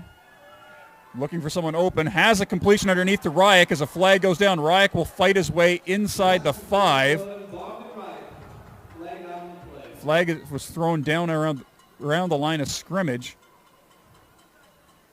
As the GGs gather around the referee Kevin Horton and his crew to determine what it was. Could we be witnessing a changing of the guard here in the OUA, as perhaps Windsor's kind of staking their claim, being the new guy on the block, saying, hey, we're now entering, because I mean you have your, and it's been this way since the late 90s, you have your 3 main contenders. You have your McMaster, your Laurier, and your Western. And then when the OQIFC disbanded and you brought in Queens, it was, hey, welcome to the party. But even then, Queens has been up and down. Recent years, they've been strong. They had that little lull before after the Denison years and a lull before the Denison years. Queens is one of those programs that they'll take a year or two to kind of rebuild, where we like to say they don't rebuild, they reload. I think Queens is one of those programs that does the ultimate rebuilding job. They'll take a year where they'll be sub-Queen standard and they'll have a bad season or whatever, and it's kind of like, okay, we're rebuilding. Then you have your Westerns of the world and seemingly Max that just seem to reload year in, year out. Could this be right now that we're witnessing Ottawa U's somewhat descent into the middle of the pack? I don't want to say, like, it's not like we're talking about a program dropping or anything here, but we're talking about one of the most dominant Canadian college programs of the last decade, of the 2000s at least, since 2003, 2004. And really, and again, I don't want to sound harsh when I say it, but they really haven't, with the exception of a Queens team that was really just hitting their stride, hadn't figured out their strengths, it wasn't quite where they wanted to be. They haven't beaten anybody this year. No, I mean, you look at the start. Now you start to look at it, and you're like, well, they were the only team that didn't get the fun time of facing Waterloo. But I mean, they beat Toronto, they beat York, they beat Guelph. 3 of their 5 wins were against teams that weren't in the playoffs. They caught Queens when the Gales' offense, you could say, was sort of, I guess, in its infancy, because they hadn't really found out how good Granberg was. McPhee was still new. GGs get first and goal on the one end of that penalty. And so, yeah, Ottawa definitely, and they beat Windsor. So GGs didn't beat a team that finished, they beat only one team that finished with a winning record, really, once it got late in the season, and a stop in the backfield. So the Lancers they're serious about maintaining this margin. They want it to look as impressive.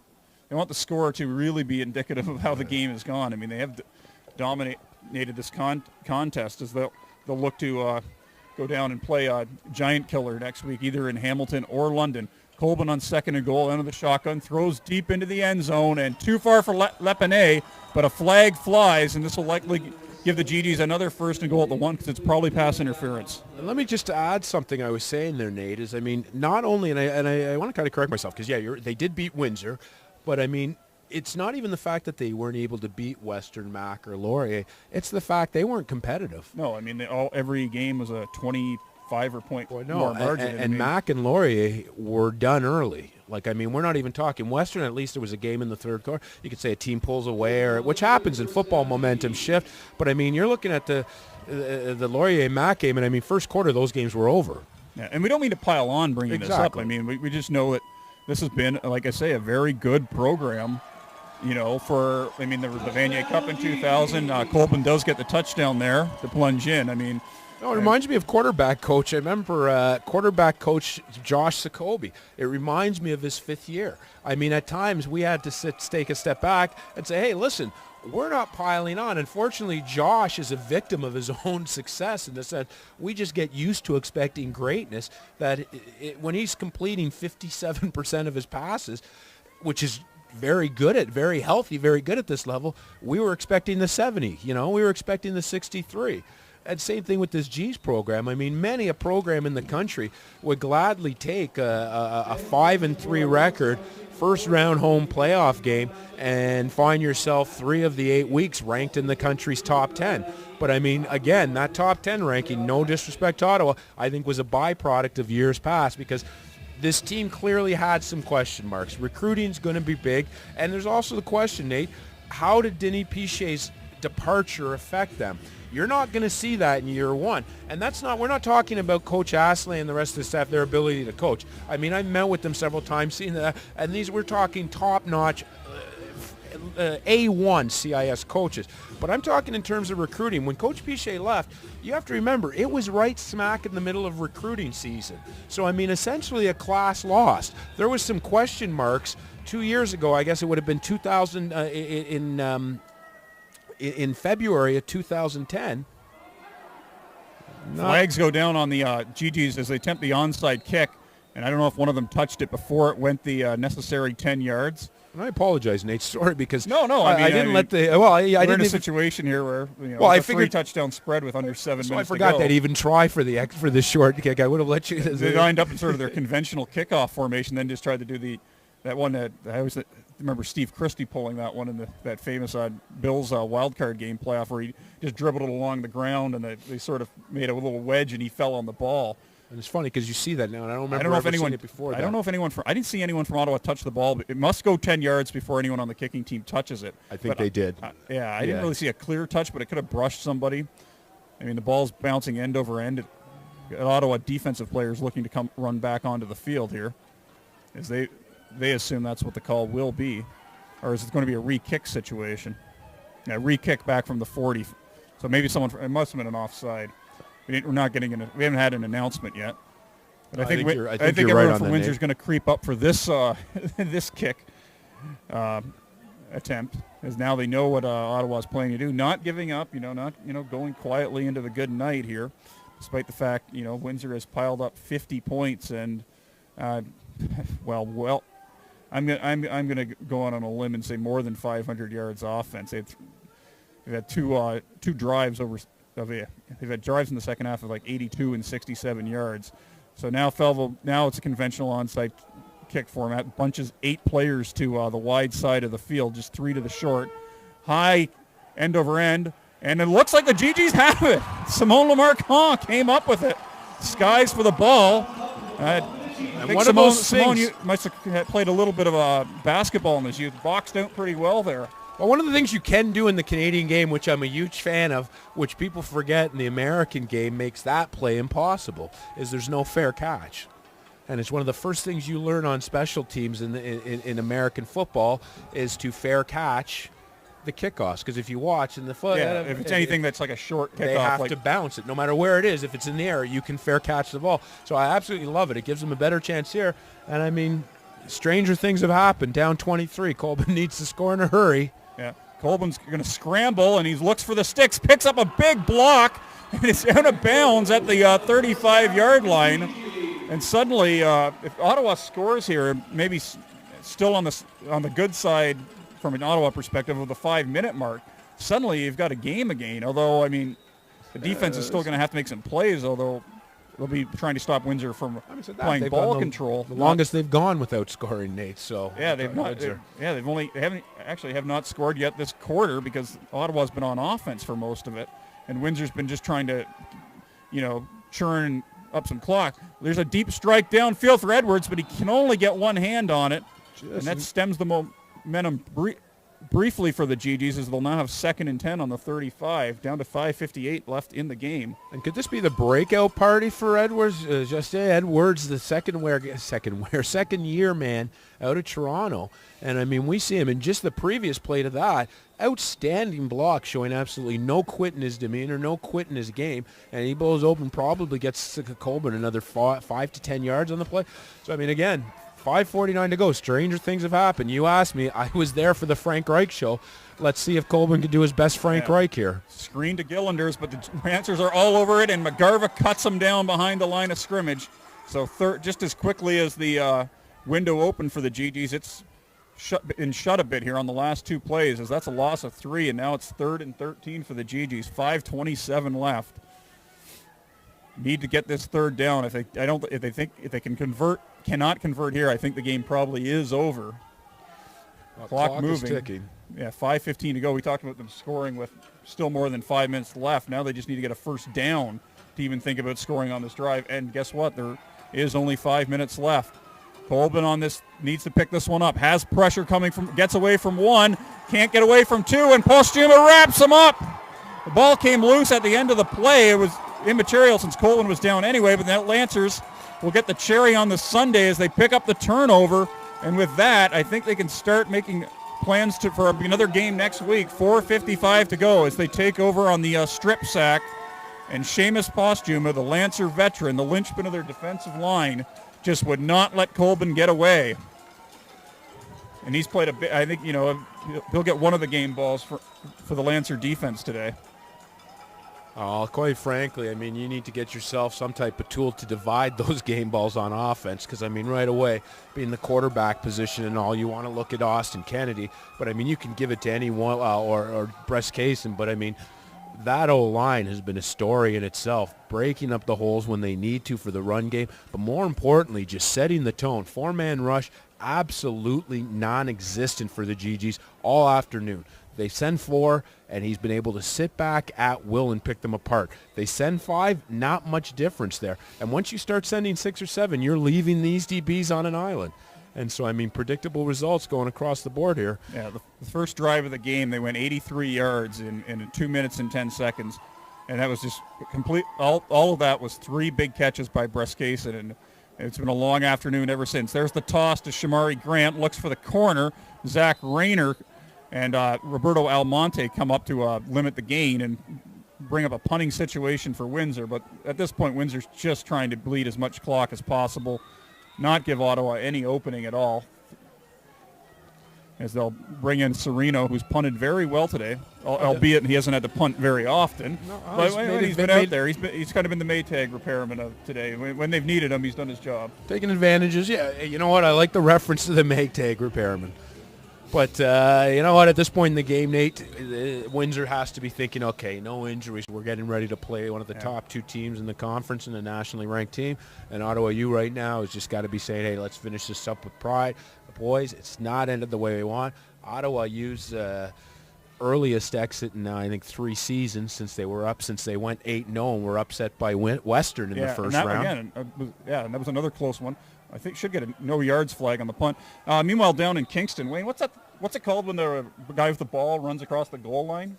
Oh, well, I can tell you we've seen a few here, touchdowns. Yeah, well, I'm just saying that for the benefit of the people down there who've forgotten what one was. There finally is one in the game. Ryan Granberg busts over on a 1-yard rush to put Queens up 14-7 with 14:21 to go in that game. So not only do they score in that game, but they do it in grand fashion, the most exciting play in football, the 1-yard run. Yeah, according to the Queens Gales Twitter, that's the only time you'll ever hear me say Queens Gales, it's time for a Granberger. serve that. They'll take it, and that's what we expected out there. Queen's defense holding up. Has ketchup, mustard, and blue cheese on it, I guess. Nice catch over the middle by Harry Short, the Orleans product. And I guess this is almost audition time for some of the some of the lesser known or lesser heralded GG receivers. Showing, hey, I'm going to play as hard as I can, even though it's a 23-point margin, 3 minutes left. The chances of scoring 3 touchdowns in 3 minutes and getting a couple 2-point conversions are very, very remote, but they're not going to stop competing here. No, in short, again, the Orleans product, second-year guy. And like you said, I like what the term used. This is an audition for next year. And what many people forget is, a lot of the fans of OUA and CIS football, they're out here. They're taking a look. They only see the end product, which is September and October on football fields throughout our fine nation. But, these kids, basically, they got about 2 weeks off. Then they're back. Yeah, and there's another sack. And it looks like it's Wonder again. That would be his second of the day. Postuma will probably lobby the stat guy to give him a half sack for that because he got in there to finish it off. But that was all Akeem Wonder coming off the left tackle, breaking over left tackle. And, the GGs haven't been able to neutralize him. Windsor's pressured off the edges very well. And that puts the GGs in, it looks like, a 2nd and 20 situation. We keep having Colbin take deeper drops to try to get him more time, but it sort of exacerbates the problem because when he has been thrown down, it's an enormous loss rather than maybe just a 5-yard one. No, and as far as his pass protection, it's held up nicely all game. Right now, in defense of the Ottawa U line, Windsor knows that Ottawa U has but one option. And, unfortunately for Ottawa, and again, I can't stress enough, credit to the Windsor team as a whole for doing this. What was the key to Ottawa U? Brendan Galanders. That's been the key all year. And if you can take him out of the game, effectively it was like he was injured in the sense, and I don't mean injured in a bad way against Brendan, but the fact of the matter is they put it to the point where once they got up by 21 points, we were still midway through the second quarter. You can't run the ball down their throat because you have to remember some of these running drives that we've seen with Brendan all year, these are 5 to 7 to 8 minute drives. And unfortunately, there's plenty of time, but when you're down 21 and you only have 37 minutes left, 7 minutes is a lot of time. Yeah, and Killanders struggles with third down pass. There's a late flag thrown. I thought it might be on Ottawa. Tobin's 17-yard scramble had given the GGs a look at 3rd and 3, and then Gillanders just couldn't handle that little flare pass coming out of the backfield. Frustration starting to set in. We'll see who the flag is on. If it's on Windsor, that extends the drive, but by the looks of it, it's an Ottawa penalty. Windsor will take over on downs again. So I see the Windsor offense edging out onto the field. Well, we were talking about it earlier, and then we kind of got sidetracked on the when Ottawa had the onside kick, which fortunately enough, it got called back, and they successfully did it. So I kind of got to shut up for a minute there and let the folks hear you call the onside kick. But we talked about it, and it's something that I think you're going to see, and it's a question mark right now for the G's, is when Coach Piche left the GG's program, or when he resigned, it was in this, I don't want to say spring, it was the winter, but it was early February. Yeah, exactly. And that's probably the peak of recruiting season. Exactly. You've got kids, whoa. Yeah, and that's one of the few times things didn't go well for Windsor is a bad snap. Quite frankly, if things are going to go wrong, I'd like to see them do that with a 23-point lead and 2 minutes left. Do that at the 58-minute mark of a game where you've scored 50 points. And we'll give definitely a tip of the cap to the Windsor offensive linemen: Philip Haydu at the left tackle, Jacob Mile the guard, Nick Corrado, Jared Olson, and Samir Mawad. They've done a great job. They leave just one sack allowed, and considering how often Windsor passes. That's quite something. They've cleared the way. Grant was able to get some, big holes in the second half. Kennedy's run the ball well, and again, but it all comes back to the fact when he's had all day to stay in the pocket. So, just a great job by the Windsor offensive line, and that was something that I remember, don't want to tell tales out of school. I remember when Darrell Stevenson was going for the CIS career rushing record. He actually asked me one time, well, how do I answer the question? You just asked me over Facebook. He was like, how do I answer the question about, well, why are your numbers this against the good teams and that against the weaker teams? And he's like, how do I do that without, criticizing my offensive line, And I said, well, just give him the answer that you're trying to be a total football player and you don't worry how many yards you run for. You're trying to do, you're trying to block and catch. Because he was that kind of player. He wasn't just a runner who, he was the kind of guy who gave a total effort in all phases of the game, and that's why he's been able to play in the Canadian Football League as a special teams guy. just like Mike Giffen from Queens, who was a dominant rusher in the OUA, has done. We see it with the with OUA backs that have that versatility. Brian Crawford would be another one. I mean, one of what from your alma mater, one that unfortunately, I mean, I didn't have to try to tackle him, but I have nightmares. Is that he set the then Canadian rushing record for a single game, actually, right here at Brad Frank- Elberg, yeah. Brad Elberg. And I mean, this was somebody who had a decent length career in the CFL as a safety. Yeah. So I mean, it shows the Ian Stewart with a couple nice moves on the punt return, and the GGs take over for what could be their last offensive possession of the season with 1:44 to go. Remember Brad Elberg telling me about one game he had more than 200 yards. I think it was against Carleton, and he actually got benched when he had more than 200 yards rushing by Doug Hargraves because he yelled at the quarterback Tim Pendergast for not throwing him a pass when he was open.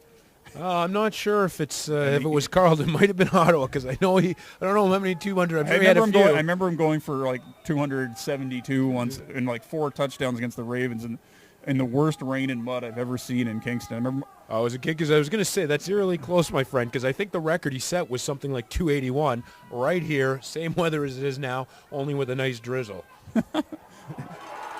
And another sack and that Postuma, that'll be all his. We won't mention names, but on that particular day, a certain GG quarterback, I think, hit the turf sack-wise 5 times in I think it was 49-21 loss to the Golden Gales. Eric Dell, Mark Robinson, those guys, Mike Boone. Well, it's actually funny. I mean, just I'm opening old wounds here, Wayne. Sorry. Well, it's sort of an anecdote. It was funny because Alberg, being the premier player in the OQIFC that year, came in. We went down, playing Queens at their homecoming, for homecoming. We have to stop Alberg. We have to stop Alberg. Pendergast is a 5th-year guy, but you know what? He's not going to blow you up on his own, yada, yada, yada. Well, we went down and we held Alberg to 36 yards. We also let Pendergast throw for over 200 and something and 5 touchdown passes. So clearly the strategy changed when they came here. And, I mean, the record books show that the result was vastly different, but on a rainy, and I think it was the last weekend in October as well. No, it was the second last because it was, for whatever reason, like I said, we always seem to be playing Bishops at Bishops on Halloween weekend, which anybody that's ever been or attended school in Lennoxville will understand that Halloween. Has anyone actually ever gone to class down there? I'm just joking.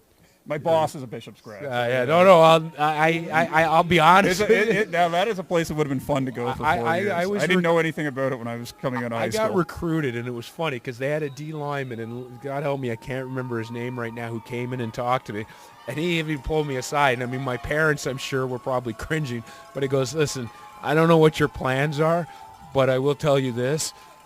You go there and you'll have the most fun, the 4 most fun years of your life, bar none." It was referred basically to the country club that had a few classrooms on this. And there's a golf course right there. Well, that was it. That's how they intro it. I mean, what is your interpretation of a school that has their own golf course?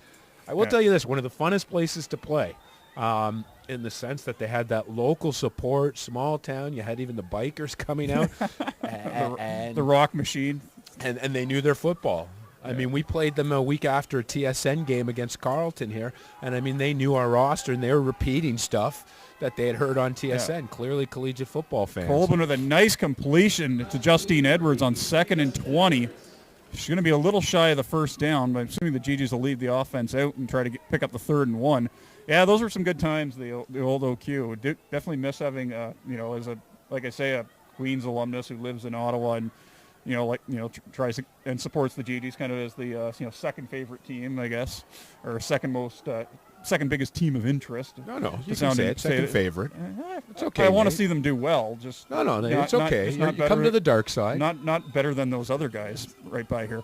I mean, I'm honest about being a homer. Gillanders gets the handoff on 3rd and 1 and breaks it to the outside. Is maybe a 100-yard day for Gillanders.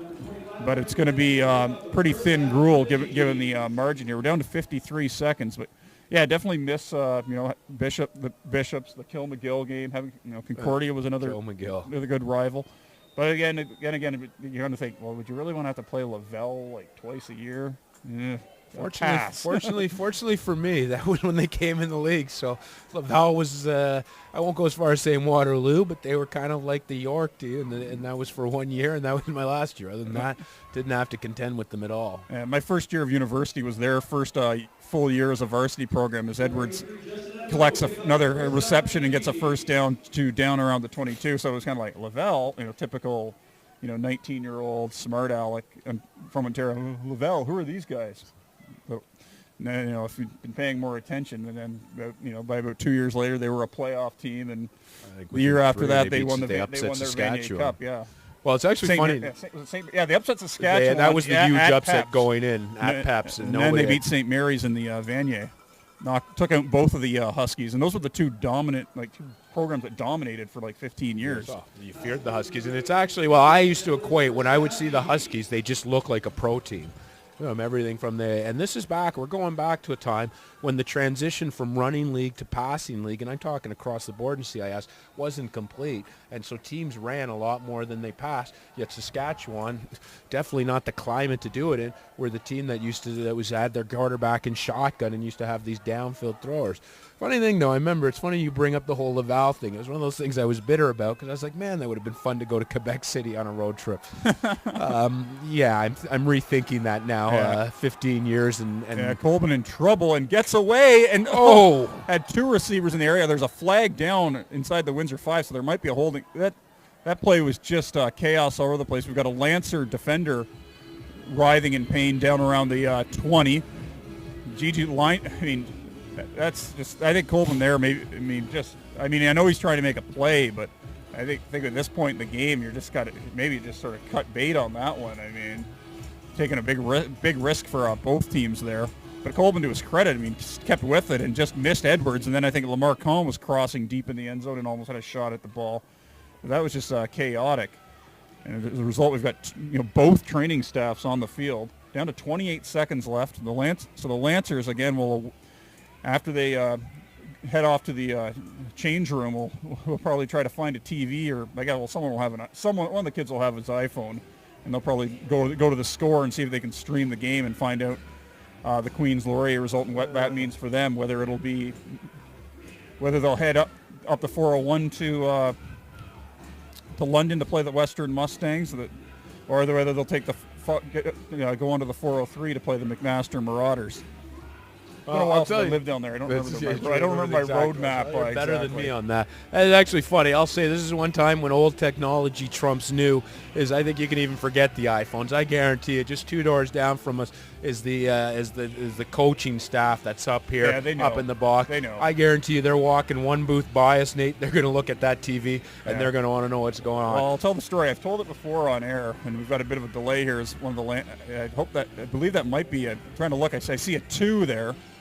On the Lancer player is getting helped off. The thing is, you only have 47-man dress roster. Even with the margin being what it is, you'll still have starters playing in the game this late. It's not the NCAA. You don't have 85 scholarships and a 60-player travel roster.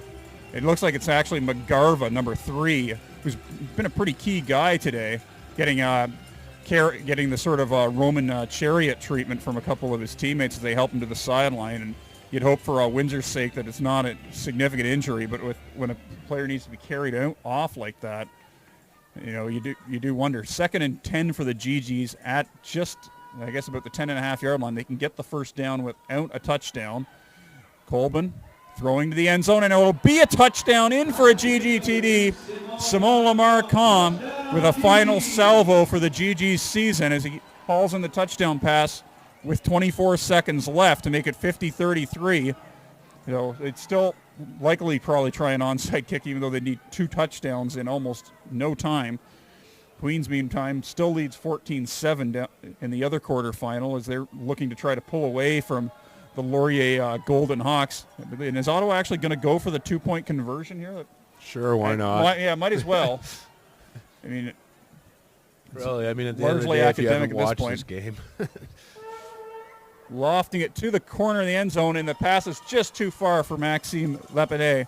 So that'll probably do it. Ottawa down now 7, gets it back to 50-33, but this game was not as close as the score indicated as the Windsor Lancers. Just a command performance by second-year quarterback Austin Kennedy. And they've put up some big numbers this year, and they'll look to do it next week, either in London against the Western Mustangs or against the McMaster Marauders. And as you were talking about earlier, they might be a tougher matchup. They might be the one team that would have they obviously have no fear about going into a road environment and putting up numbers. I mean, they scored 41 points on Laurier in week 2, and that was kind of their coming out. And then they've put up 50 today on Ottawa. So, I mean, playing up here in the nation's capital. Up here in the nation's capital, 11 hours on the bus. Falvo is going to try the onside kick. It worked before for the GGs, the same one. Eight guys on one side of the ball. This time he tries the pooch kick, and the Lancers fall on it. Tried to cross them up. Maybe should have just tried the same onside kick. Looked like it was Akeem Wonder who fell on the ball.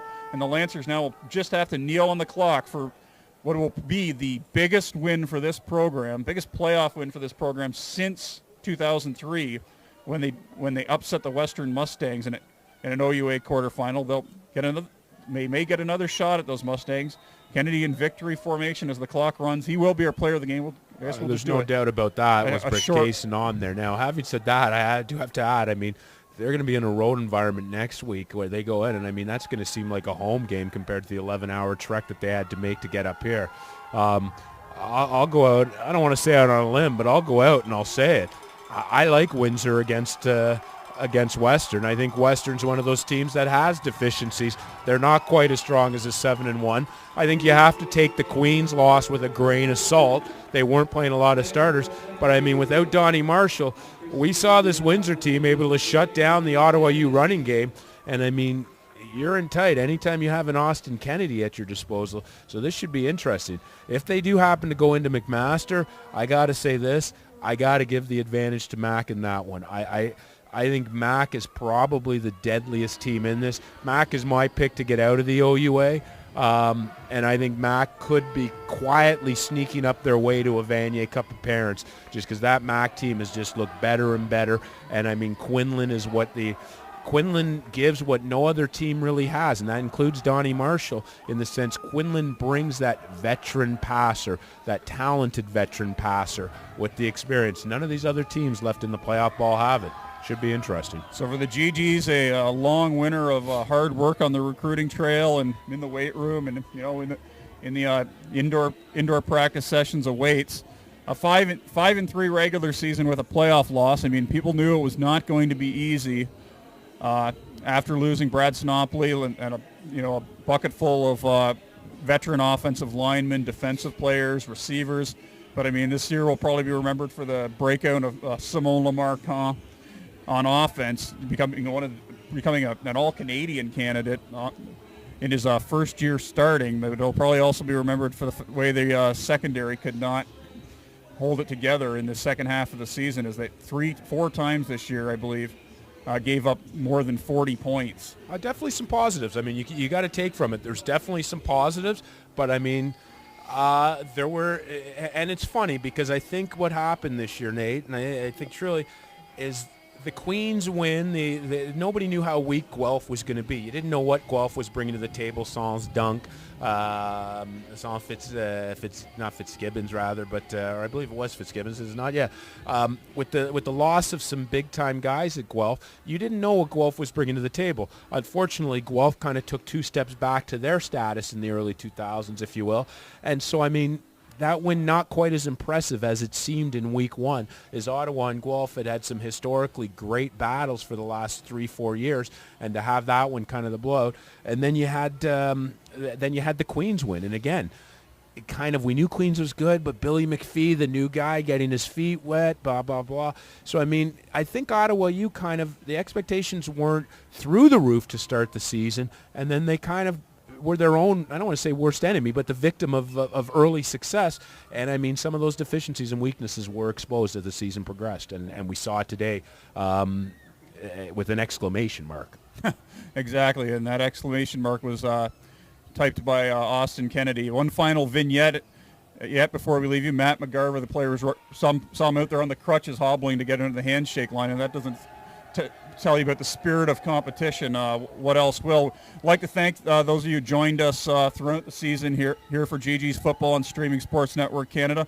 Once again, the final, Windsor, it's their first playoff win in, well, more than half a decade, beating the Ottawa GGs 50-33 to end the GG season. For Wayne Jacobs, for our producer Ryan Essery, this is Nate Sager signing off. You've been watching GG's Football on Streaming Sports Network Canada. Enjoy the rest of the CIS football season.